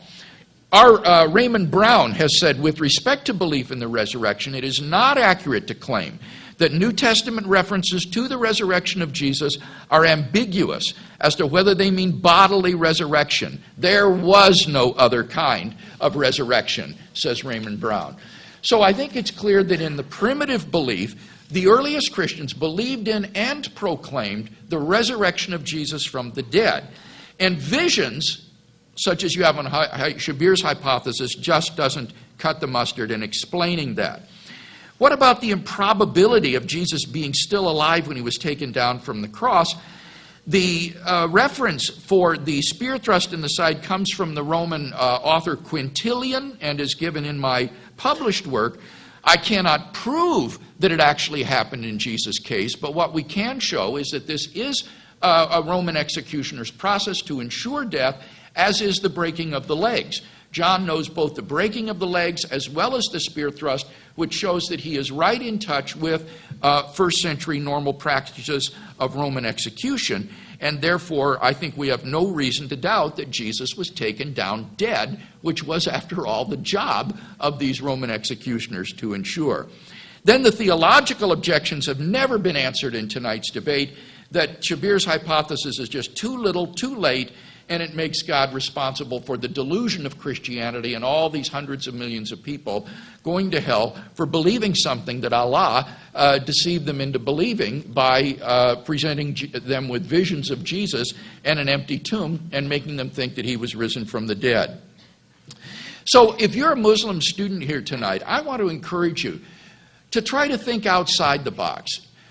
Try not to let your beliefs be determined just by your family and what they might think or what your friends might think. I would encourage you to begin to think for yourself about the claims of Jesus of Nazareth and who he is and whether he might not be who he really is. I wasn't raised in a Christian home myself, but I became a Christian as a teenager when I began to search for the big questions in life. I began to read the New Testament. And I found in the teaching and person of Jesus a wisdom that I'd never encountered anywhere else, and an authenticity in this man's life that was just undeniable. And I eventually became a Christian, and it changed my life. Tonight, out in the foyer, the Gideons are going to be giving away free New Testaments to any Muslim student who would like one. And I'd encourage you to pick up one of these, take it home, and do what I did. Read it, and ask yourself, could Jesus really be who he claimed to be? God raised him from the dead as a divine authentication of those radical claims for which he was crucified. And I think that it could change your life in the same way that it changed mine. Thank you for sharing this debate with me tonight.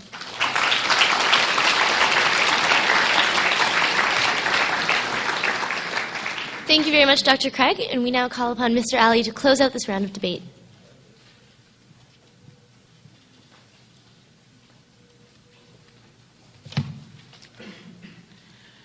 And now, finally, what about the theological objection to the Muslim position in this discourse? The idea that God is a deceiver has been launched against the Muslim position based on what Muslims had explained classically, that God made someone look like Jesus, have that someone crucified, and then Christians have asked, well, doesn't that make God a deceiver in the whole process? But I don't see how that objection counts against what I have explained. When I trace the development of early Christian theology, and I see that there was an early proclamation of the assumption of Jesus from the tomb prior to the writing of Mark and the other Gospels, in that case, all we needed is for the disciples to be assured that despite whatever opposition Jesus faced, God was still with Jesus. God exalted Jesus into heaven. In that case, they would go on with their preaching. The Christian religion would start. Where did this deception actually come about? How did people get to the idea that Jesus was the Son of God and eventually to worship him, and then that led to the councils? Well, I believe it started with the teaching of some people who are not disciples of Jesus, especially the Apostle Paul. It is in his book, in his writing to the Galatians, chapter 3, verse 13, that Paul said that Jesus died as a curse for us. What Paul has done there is Paul had actually accepted the interpretation that Deuteronomy chapter 21, verse 22 and 23 actually can refer to Jesus, and that would make Jesus an accursed person because he hung on a cross. Obviously, that passage cannot refer to Jesus. It must refer to a person who hung on a cross for a crime that he actually committed. A heinous crime. And in that case, the curse of God is upon him as well. If Jesus, an honest person, an innocent person, was seized by the authorities by hook or crook and then put on a cross, how is that the fault of Jesus? And why would the curse of God fall on Jesus? But Paul accepted that the curse of God has fallen upon Jesus. And now Paul set about to prove that Jesus resurrected from the dead. And apologists following in Paul's footsteps are trying to prove that Jesus resurrected from the dead. And they base everything on Christianity on this point. Either Christianity stands on or falls on the resurrection. But notice that based on the life and teachings of Jesus, and Dr. Craig alluded to this himself, when he said that based on the life and teachings of Jesus, this idea that he resurrected from the dead is in accord. His test for the plausibility of this, of his explanation is the best explanation. But that counts against his idea that the origin of the belief of the disciples must have necessitated this big bang.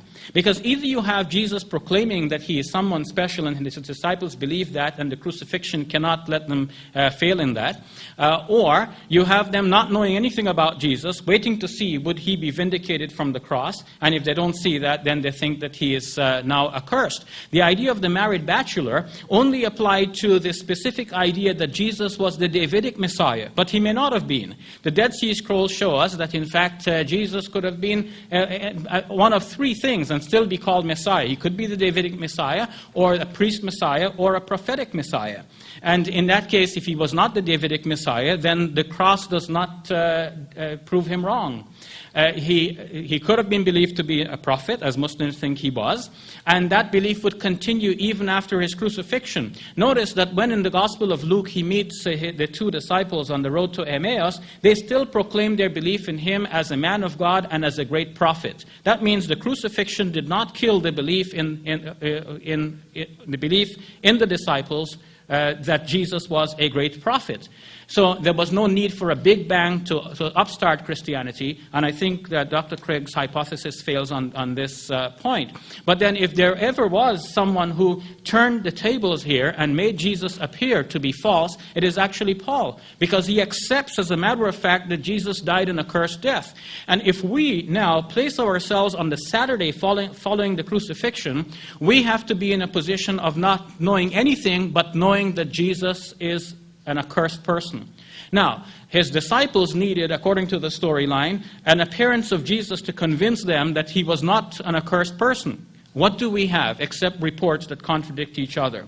If we go by the reports that are here, I find it very difficult to bring faith in Jesus. But if we go with the idea that Jesus was a prophet of God, and therefore God's Messiah, who lived a life of honor and piety with God and convinced his disciples that he is a man worthy of being followed, and that his disciples continued to believe in him despite his death, as Josephus the historian wrote, well then there is nothing else left to explain. The difficulty has been introduced and it is now difficult to solve. The difficulty is to first proclaim that he was declared accursed by God and now try to prove him innocent. Thank you.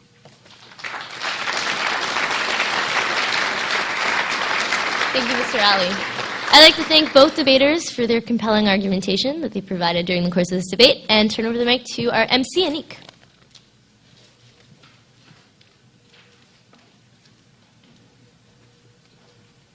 Okay, thank you very much, Mr. Ali, Dr. Craig, and Nicole.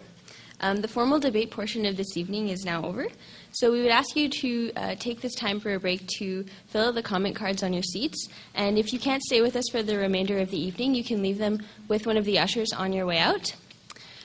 For those of you who will be staying, we'll just ask you to hang on to them, and if you're interested, I have a couple of books here which we will be drawing as prizes. They're written by a journalist by the name of Lee Strobel. One is The Case for Christ, which presents evidence for the existence of Jesus, and The Case for a Creator, which presents scientific evidence for the existence of God. So if you're interested in entering your name for that, just hang on to your comment cards and we'll pass around a box to put them in for the draw. Otherwise, you can hang on to them and give them to the ushers on the way out after the Q&A session.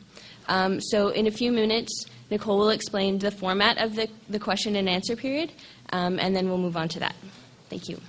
Like sweating, tremoring, getting a convulsion while he was prophesying, and making a sound like camel, and making a sound like ring, and you know this written in a book called Alamat al-Nubuwah.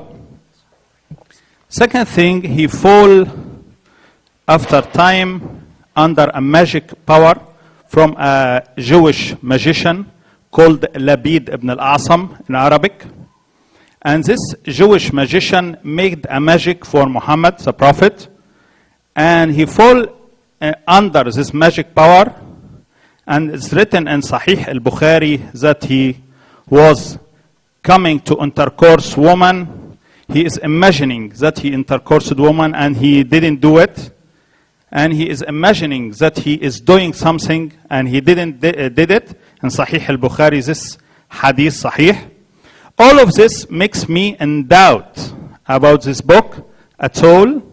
Maybe Muhammad wrote it or received it under a magic power. Maybe he received it with all these hard symptoms that for me to believe this is a true prophet. So I just want to ask, can we depend on a Quran? And the man who took or received this Quran has all these doubts? Thank you. It looks like we are not restricting questions only to the topic. Is that right? We're accepting more general questions?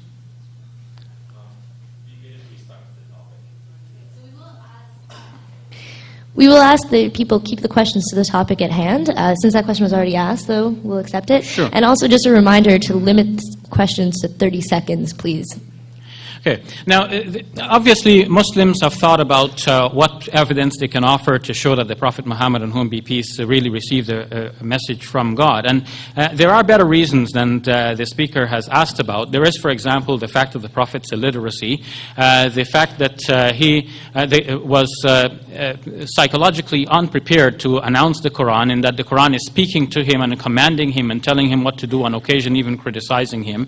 The fact that the Quran speaks about past history corroborating or being now corroborated by other independent historical investigation. The fact that the Quran actually speaks about the future and then the future unfolds as the Quran has already dictated.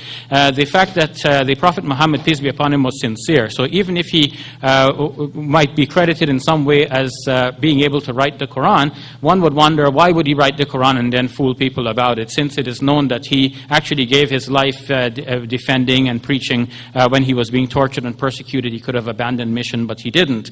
The fact that the Quran actually contains descriptions of physical phenomena, which modern scientists are actually discovering now to be true.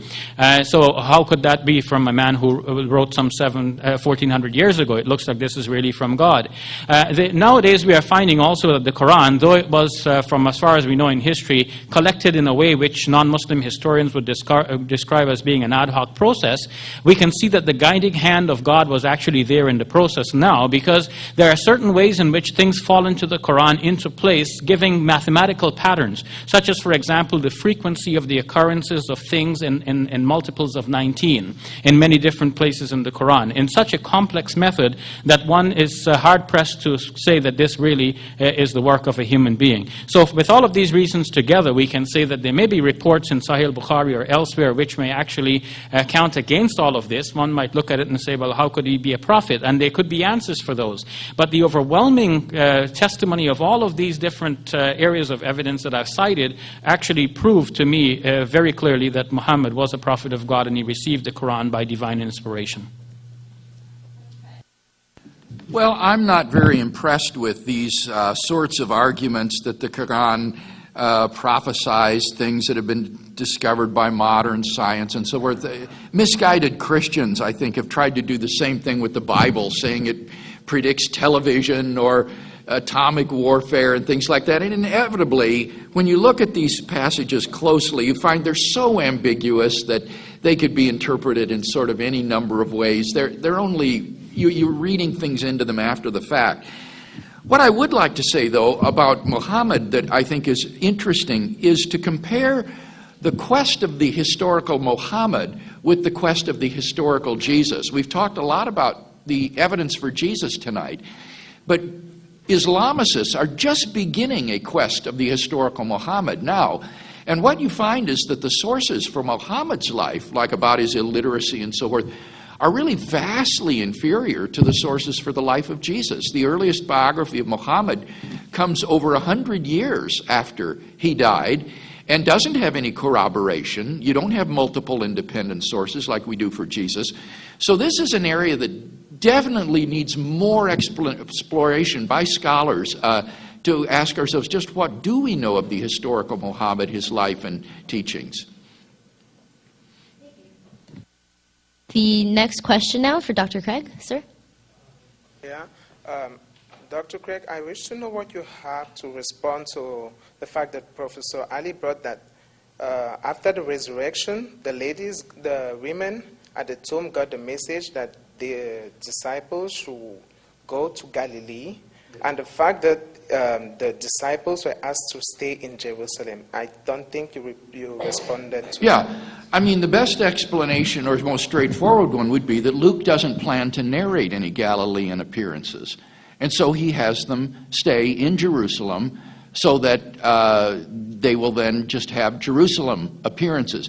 But we know from Mark's original gospel and from Matthew and from John that there were Galilean appearances. So it has to do with Luke's editorial work in terms of his limited purpose. I think he wants to show theologically that the gospel spread out from Jerusalem and that it originated in the capital city of Judaism and from there spread out. So he just skips over the Galilean appearances and doesn't narrate any of them. But he knew about them because he used Mark as one of his sources, and Mark mentions Galilean appearances. So the Gospels, as Shabir rightly says, the Gospel writers exercise editorial freedom to select and narrate and leave out facts as suits their literary purposes. And that's not a problem for anything that I've said tonight. I'm quite happy with that. To me, it is a problem regarding multiple attestation, because surely Luke knows what Mark has written, and yet Luke is choosing to go contrary to that. Luke specifically has Jesus say to his disciples, stay in Jerusalem until you receive the promise, which is widely understood to be the Pentecostal experience. So it's not only that they're selecting, but they're also putting words into the mouth of Jesus. They're also writing in order to prove their own theological agendas and to prove who's greater than whom. So if somebody wants to prove that Peter is greater, they have Jesus appear to Peter first. Somebody wants to prove that James is greater, they want James to be the first one to see the appearance. And then apparently Paul combined the two narratives, one that says that Peter was the first and the other that said that James was the first, now into a sequential whole. So when we speak about multiple attestations, that all of these different writers spoke about the appearances, what's affirmed in one is actually denied in the other. Either Jesus told his disciples to go to Galilee and see him, or he told them to stay in Jerusalem where they do in fact see him. So you cannot have it both ways. Okay. For the sake of time, we're going to limit the questions to the number of people that are there, that are currently in line. Next question for Mr. Ali. Madam. Good evening, Mr. Ali. My name is Mirella. You said that in the Arabic language there is a difference between the verb tawaffa and the verb mata. You said that if the Quran wanted to imply that Jesus was really dead, the verb mata would have been used. Then you tried to show that the Quran never used the verb mata when speaking about Jesus.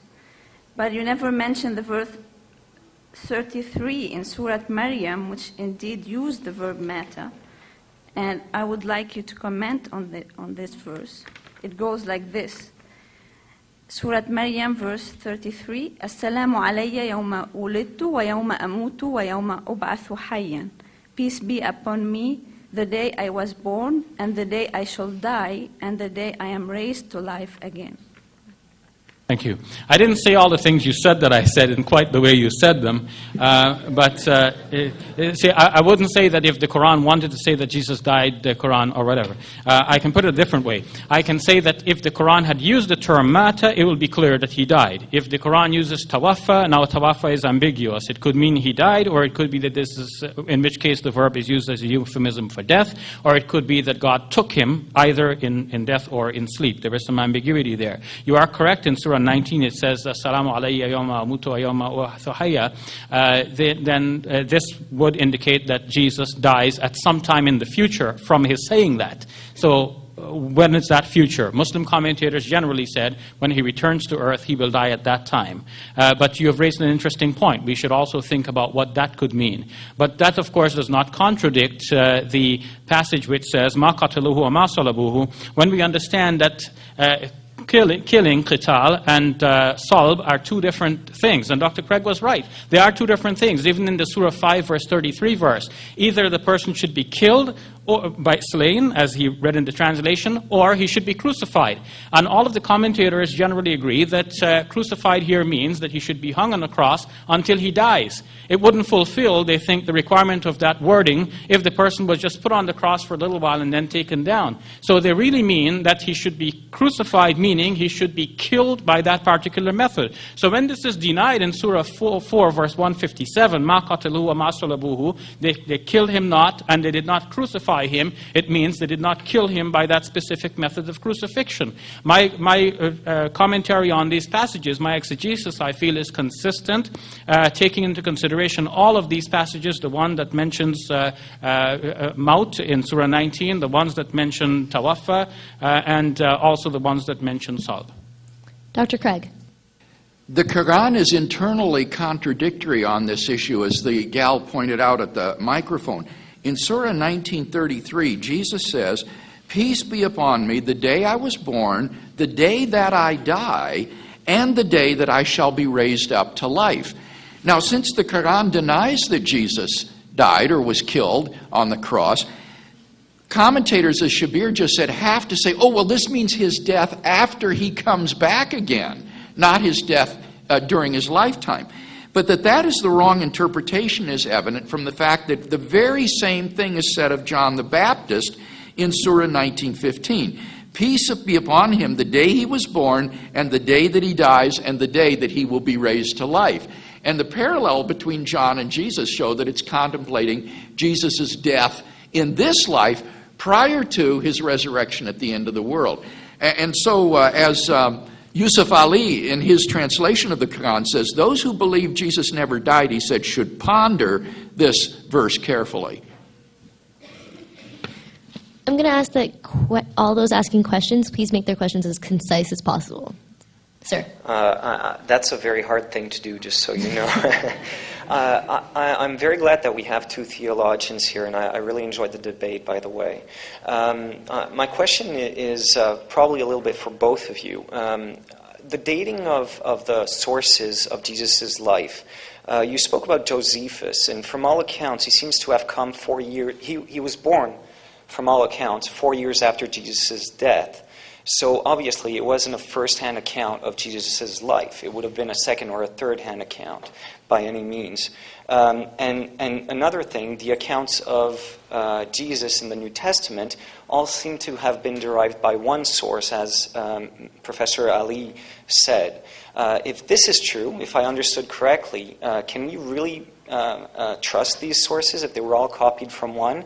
Are they really independent? And is Josephus, someone we should trust if it's a second or third hand evidence?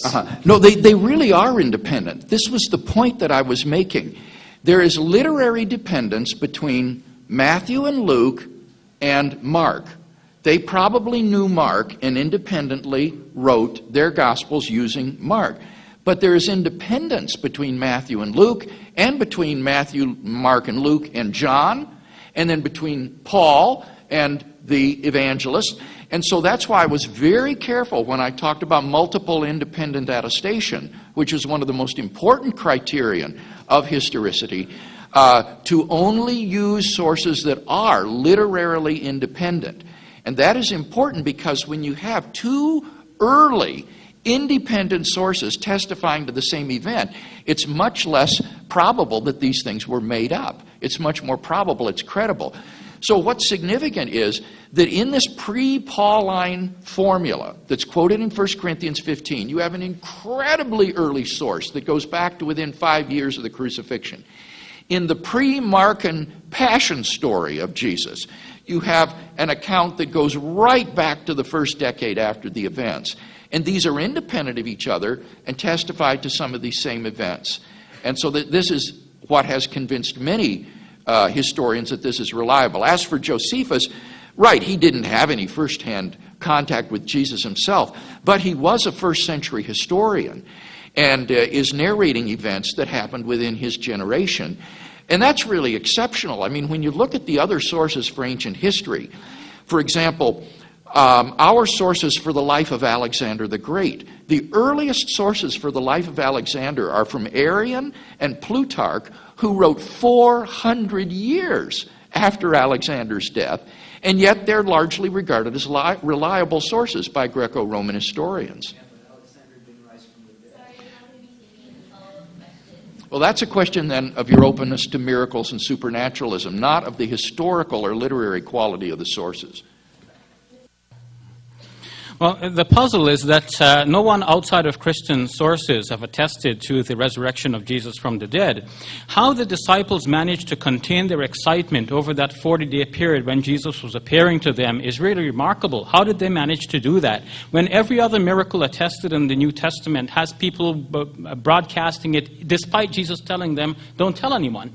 It seems that this obviously is a development within a certain closed circle of believers. They first proclaim it on the day of Pentecost, and then the listeners, they accept the proclamation without even asking, let's go check the empty tomb. Nobody seemed to be checking for evidence. Dr. Craig treats the narratives in a simplistic way without looking at the possibility of developments from one to the other. They're not independent. If Paul says something, and then people within the Pauline church then writing something that confirms what Paul says, that's not independent. So Paul says Jesus appeared to Peter, and somebody constructing a narrative and saying, okay, Jesus did appear to Peter. Maybe he got it from Paul. It's not independent in that case. Thank you. Next question for Mr. Ali. Madam. Hi. I'm just asking a question about something you said near the end there about the 3 different kinds of messiahs. I was wondering if you could explain that a bit further and I guess give examples of maybe areas of the Bible where those 3 terms would be used, or even the way that Jesus spoke about himself, whether he used the terms differently? Now, according to the New Jerome Biblical Commentary on page 1323, the Dead Sea Scrolls attest to the belief that 3 persons would appear who independently can each be called Messiah. One would be a king Messiah who would be a descendant of David, and he would take over from the Roman rule. And another would be a priestly Messiah who would be a descendant of Aaron. And a third would be a prophet Messiah who would be similar to Moses. The New Testament writers tried to make Jesus all of these things. But as Raymond Brown has said in his massive commentary on John's Gospel in the Anchor Bible, there is no evidence that Jesus actually claimed to be the Davidic Messiah. Some wonder if he even actually used the term in self-reference, the term Messiah at all. But if he did claim to be the Messiah, the obvious choices were the other 2. There's no reason to presuppose prior to his assuming a temporal throne that he was the Davidic Messiah. But the Gospel writers tried to prove that he's a descendant of David, he was the Davidic Messiah. They tried to apply whatever prophecies they thought of the Old Testament would apply to the Davidic Messiah. They tried to construct narratives that proved that Jesus fulfilled that. And then, so they created a problem where they first proved that Jesus is the Davidic Messiah, and then, or that he claimed to be the Davidic Messiah. Then they show that he was crucified, which is a contradiction in terms, like a married bachelor, which proves him false. According to Dr. Craig, the only way we can assert that Jesus rose from the dead is if God resurrected him from the dead. As a naturalistic hypothesis, this is absolutely impossible. But why should we even assume that God resurrected him from the dead when all we know prior to that is that he died an accursed death under God's own law? So we are actually stuck, and Dr. Craig's proof actually flounders on this very important logical contradiction in his story. Dr. Craig. Okay. There were many different conceptions of Messiah that were floating around in the era prior to Jesus. But the overwhelmingly most important of these in common was the idea of a royal Davidic Messiah who would be the king of Israel, who would reestablish the throne of David in Jerusalem. And what that meant in Jesus' time was someone who would throw off the Roman Empire. Now, when Jesus rode into Jerusalem on the back of a donkey, this was in deliberate fulfillment of the prophecies of Zechariah in the Old Testament, which says, "Behold, your king is coming to you. Humble is he, riding upon an ass, the foal of an ass." And the crowds hailed Jesus by saying, "Hosanna in the highest, Hosanna to the coming King of David." They saw that this was the inauguration, or thought of it as the inauguration of the Davidic kingdom. Jesus, central to his teaching, was the proclamation of the kingdom of God, which he thought had broken into human history in his person. So I think Jesus definitely did think of himself as the Messiah, and was crucified for that, in the words of the plaque on the cross over his head, the King of the Jews. Madam.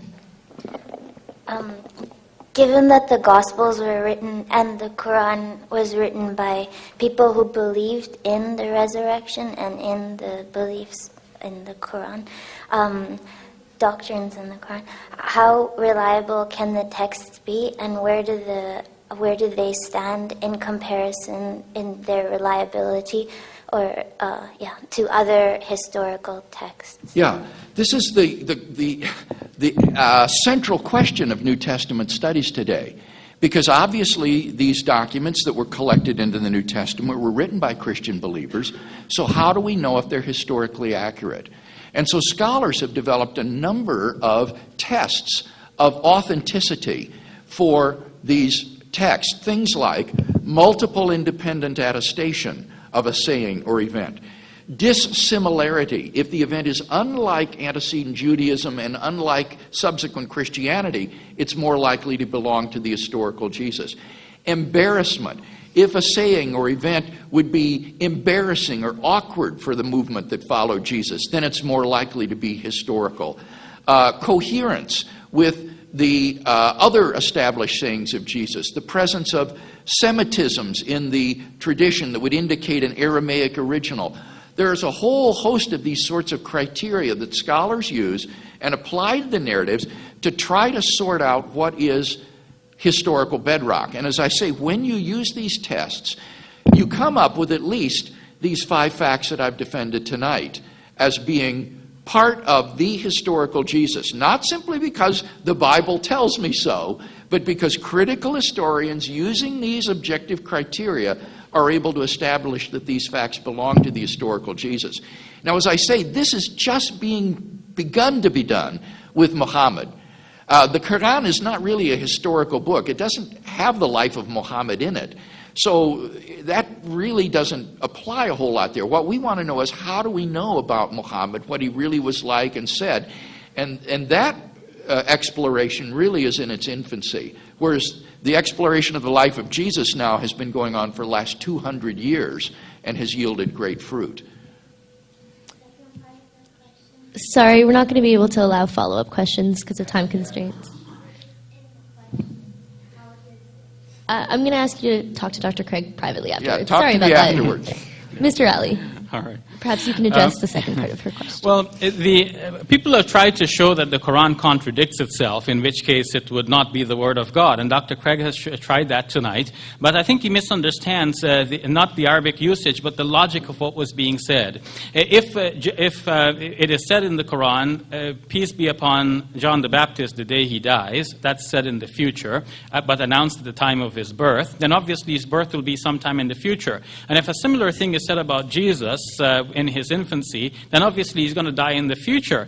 And if the future, his death in the future did not actually occur yet, it could be still sometime in the future. So I don't know why Dr. Craig fails to see that logic and thinks that there's a contradiction between the two statements.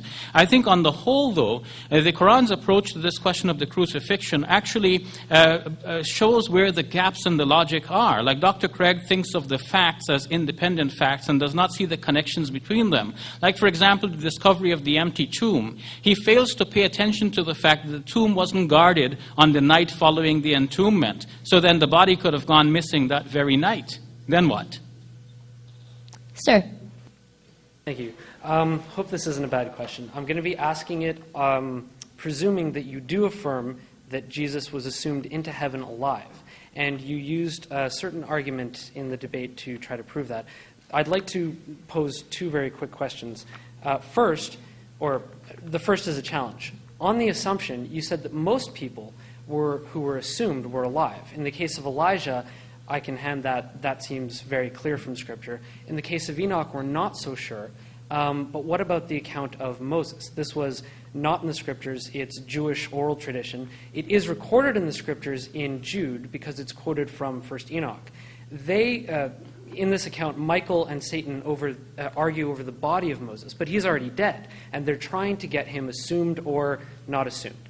So that's the first challenge. The second thing is, if Jesus did assume, if you want to affirm the resolution that Jesus was in fact assumed into heaven alive, not crucified and dead, then why did the disciples of Christ, why did not his earliest followers say that? Why not avoid the embarrassment of something else? If this was something tenable for the first century Jewish mindset, even if they were believers in this Davidic Messiah, whatever he was, if this was tenable, why not go for that rather than the resurrection?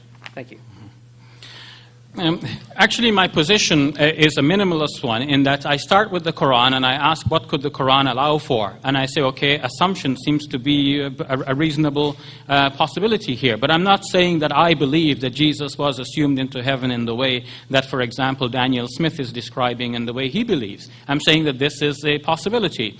And you are correct. The whole point of Daniel Smith's book is that his difference with Dieter Zeller is that whereas Dieter Zeller thinks of assumption only of a live person, usually one who is rescued from death, Smith wants to prove that the very cases that you mentioned did exist, and it was possible to think of the assumption of a just dead person as well, and his exaltation into heaven. Your further question is why not use that as the proclamation? Probably they did. Dr. Craig, in his writing on the empty tomb, actually tells us how the story about the placement of the guard in Matthew's Gospel, though probably not historical, might have developed over time as a discourse that continued between Christians and their detractors. A Christian would say, Jesus is risen, and the detractors would say, oh, but his body must have been stolen. The Christians would say, but the tomb was guarded, and so on. And then the narrative develops to its full and final form as it appears in Matthew's Gospel. So a similar sort of development could have occurred with the proclamation about Jesus. If Christians proclaim that Jesus is alive, and then someone says, but wait a minute, isn't this body rotting in the tomb? Well, then you move it one notch upward to say, but his tomb was empty, and so on. You go further from that. Dr. Craig. I commend you on that very perceptive question. The earliest Christian proclamation was not Jesus' assumption into heaven, was it? It was, he is risen from the dead. We see that in 1 Corinthians 15:3 and in the pre-Mark and Passion story. You're right, however, that even dead people could be assumed into heaven. If you look at the extra biblical book called The Testament of Job, chapter 40, there's a story of 2 children killed in the collapse of a house who are immediately assumed into heaven. So the disciples could have declared that, but they didn't. And your question is key. Why didn't they say he was assumed into heaven? Why did they preach, in contradiction to Jewish beliefs, his resurrection from the dead? That requires a sufficient explanation. And I think that's the huge challenge facing not only the naturalist, but also the Muslim. I'd like to remind everyone that the best kind of question is a quick one. And with that, sir. Okay. This is kind of following up on the last one, actually. Dr. Ali mentioned that the source Q for the Gospel of Mark mentioned that, forgive me if I misunderstood, that assumption was the paradigm of the time and not resurrection for the Messiah. If I got that right. I don't think he said that, but it's not true in any case. Okay. So what's the question? What does the Q source actually say? Where does it... Okay, the Q source is a hypothetical document that is material that is common to Matthew and Luke that they didn't get from Mark. And as such, it's a sayings source. It isn't a narrative source, so it doesn't have a passion story or resurrection accounts or anything like that. It's just, it's kind of like things from the Sermon on the Mount. It's a sayings source of Jesus, not a gospel. So it's simply a mistake to think of Q as a gospel. It's just like sayings of Jesus that Matthew and Luke may have incorporated in addition to what they got from Mark into their gospels. But the only Q communities that we know of, as John Meyer points out, in the New Testament times are Matthew and Luke's communities, and they both include the passion story along with the resurrection of the dead. So there's simply no evidence at all for any kind of primitive Christian Q community that lacked belief in the resurrection of Jesus. Mr. Atley. What is interesting about this is that actually Q does not specifically declare anywhere that Jesus died. There are statements about the killing of prophets, which one may say may reflect on him, but no statement that he actually died. And now, why did that statement get omitted? According to Dieter Zeller, it's because the proclamation about Jesus in that community was about assumption, and assumption generally, according to him, did not go with death. It was a rescue from death. This belief, even though contradicted by Daniel Smith's own study, as I've mentioned previously, actually it does have other attestation. For example, from the Gospel of Peter, according to N.T. Wright in his description in the resurrection of the Son of God, what is depicted in the Gospel of Peter with Jesus being carried up by two angels must obviously refer to something like a resuscitation, which is not the proclamation of the Gospels we know. And of course, the Gospel of Peter has Jesus appear in a gigantic form with his head reaching beyond the clouds, but nevertheless this might have started out as a resuscitation and a carrying up of the angels of a person who was obviously in that helpless position. Sir. Question is, are there any historical documents that support the Quran saying that Jesus was not crucified or killed? First, I've tried to say that we have to think about what specific interpretation we have of the Quran here, and a wide variety of interpretations are possible. One interpretation that I did advance here, especially by following the probings of Dr. Craig, is that Jesus was assumed into heaven. Now, he could have been assumed in that case either alive or dead, in which case his spirit would be alive with God in heaven. Is there any kind of independent attestation? When we look at the Gospels, which are the only things we have commenting on Jesus now, sometimes we get locked into a box of thinking. Like we have these Gospels, we're staring at them and we're saying, if not this, then what? So why do we have to have an answer? Like, why do we have to know about what happened to the remains of every individual who died in past centuries? Just because we have some stories which some people made up doesn't mean to say we should make up another story to counter that one.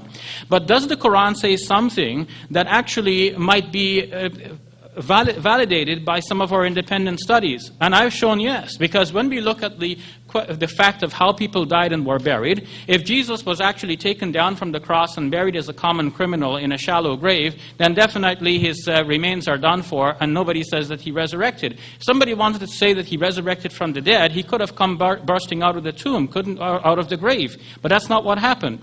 Obviously, what happened is that later on, people are proclaiming that Jesus was exalted, he is alive with God, they're being questioned, then they invent the story of the empty tomb, then they're being questioned about the details of that, so they say there was a guard, but they omitted placing the guard on the first night, and they didn't check to see if the body was there, so the body could have actually been missing that night, and then it just goes on from a person being alive to the grave being empty, to the person being seen, and now being touched. If you look at the later Gospels, now suddenly Jesus is being touched in the Gospel according to Luke and John, for example. Dr. Craig. The short answer to your question is no. There aren't any corroborating sources for the Quran's remarkable claim that Jesus was neither crucified nor killed. All of the New Testament material says that he was crucified and executed. Josephus, the Jewish historian, Tacitus, the Roman historian, says this. The Jewish sources in the Talmud say this. There is nothing to suggest that Jesus somehow survived death or wasn't crucified. This was written by a man living in Saudi Arabia 600 years after the event, with no independent source of information about Jesus of Nazareth. And that's why no historian turns to the Quran as a primary source for the life of Jesus. It's just too late and too derivative to be regarded as a credible source of information for the life of Jesus of Nazareth. And the last question for Dr. Craig. What advice would you give to those of us who don't have the time or resources to investigate the historical accuracy of, say, the New Testament? Or how can we be confident in our beliefs if even scholars and experts are still debating its accuracy and its message? Yeah. This is one thing I must say I struggle with, too, because I am so painfully aware that I am debating these issues in front of a bunch of undergraduates, most of whom have probably never even cracked the New Testament, much less read it. It's kind of like my going and listening to a pair of medical doctors debate on some tropical disease or something and the best treatment for it. How do you know who's telling the truth? That's why I've tried to quote over and over again non-conservative scholars to show that the majority of scholars agree with these points. And I guess what I would say to you is I would first of all read the New Testament myself. That's why I encourage you to get a copy. That's the minimum you have to do, is to read it yourself. And then I guess I would get a book like the Lee Strobel's Case for Christ and read that and weigh the arguments in it and see if they don't make sense. But apart from that, I can appreciate how confusing this sort of thing would be to a layperson. But at least you can read the original documents yourselves and pray and ask God to reveal himself to you if he's real, if this is really the truth, if this is really his son, if he really loves you and wants you to know him, then he'll make it clear to you. So I would encourage you to treat this not just as an intellectual quest, but also as a spiritual search as well. Mr. Ali. Well, one way is to listen to the logic of the discourse. Notice that in Dr. Craig's citation of scholars who agree on all of these points, actually only conservative scholars who believe that Jesus resurrected from the dead actually admit to all of the points that Dr. Craig presented as facts. Take, for example, his insistence that even Roman historians from the period said that Jesus died. But not died and resurrected. Died and that's the end of it. But the moment you say to one of those historians, but we've seen Jesus, then they're going to be asking you, did you really see Jesus? Or are you sure he was really dead in the first place? We're back to where the Quran is actually getting us to think. So even though the Quran was written later, but Muslims believe that this is a revelation from God, but even if we leave that belief aside and we just examine the logic of what the Quran is presenting, there is no hard evidence that Jesus actually died when the New Testament Gospels say he died. Dr. Craig's difference from me in this debate has been that whereas he's looking at the surface of the Gospels, I'm going deep and looking at the scholars who have tried to trace the origin of the gospel stories. All these books to go out and search this man out, doesn't that push you or move you to believe that there was something special here?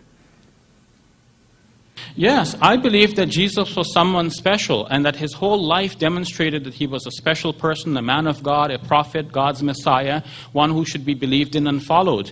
The complication that arose and gave rise to our discussion here tonight is the complication that the New Testament Gospels, in addition to everything I've already said, also presented him as the Davidic Messiah. And by the logic of what we learned from Dr. Craig, if such a Messiah was killed, that proves that he was false. So in that case, now you need something to prove him to be true finally. And what would prove him to be true? The only thing we have left is the resurrection, which is so difficult to prove. But by Dr. Craig's own logic, you can see the difficulty because you mentioned the Magi. If we think about everything that happened in the New Testament Gospels, we have to negate the bulk of that in order to have Dr. Craig's fifth point of fact to be a fact. Why is that? Because if Jesus performed all these miracles, if he was attracting wise men from the east, and if there were angels singing, praises of the newborn king, and the shepherds were watching their flock out at night, and a star is shining over a particular house in Bethlehem, then why would people stop believing in Jesus just because the Jewish leaders of the time crucified him in an unjust manner? But Paul said that Jesus died an accursed death. And Dr. Craig is following that declaration about Jesus and now trying to prove that even though he died under the curse of God, God finally showed us that he is still with Jesus by raising him from the dead. And we have seen how difficult it is to prove that Jesus was raised from the dead, because in the first place, how do you know he was really dead? Think about the last thing that Dr. Craig said about the spear thrust. Now he lowered it from common practice to it was a practice. But he could not bring himself to say that this was definitely done in the case of Jesus, because to do that, he would have to claim inerrancy for the Gospels and claim that John's Gospel, despite all scholarship, is actually true in all of its historical details. And that, of course, means that his position is not really justified. Now, it does. Jesus was taken down alive. That has this enormous burden of proof to prove something that is highly, highly improbable and contrary to all the sources. But notice what Shabir said in his question just before this. He said, I start with the Quran and then ask what it allows. You see, this is not the way a historian works, where you look at the sources and follow the evidence where it leads. He starts with the Quran and then says, what can I wiggle around enough in here to allow me to remain a Muslim and yet affirm what I can? And he says, well, I'll affirm that Jesus was crucified but not killed. And then you get into this sort of Chrislam sort of thing, as I suggested. I think it's much better to follow the evidence where it leads, and I think where it leads is to the resurrection of Jesus. All right, I'd like to thank everyone for their questions and thank both of the debaters for their contributions tonight, and I'll now turn over the mic to Anik.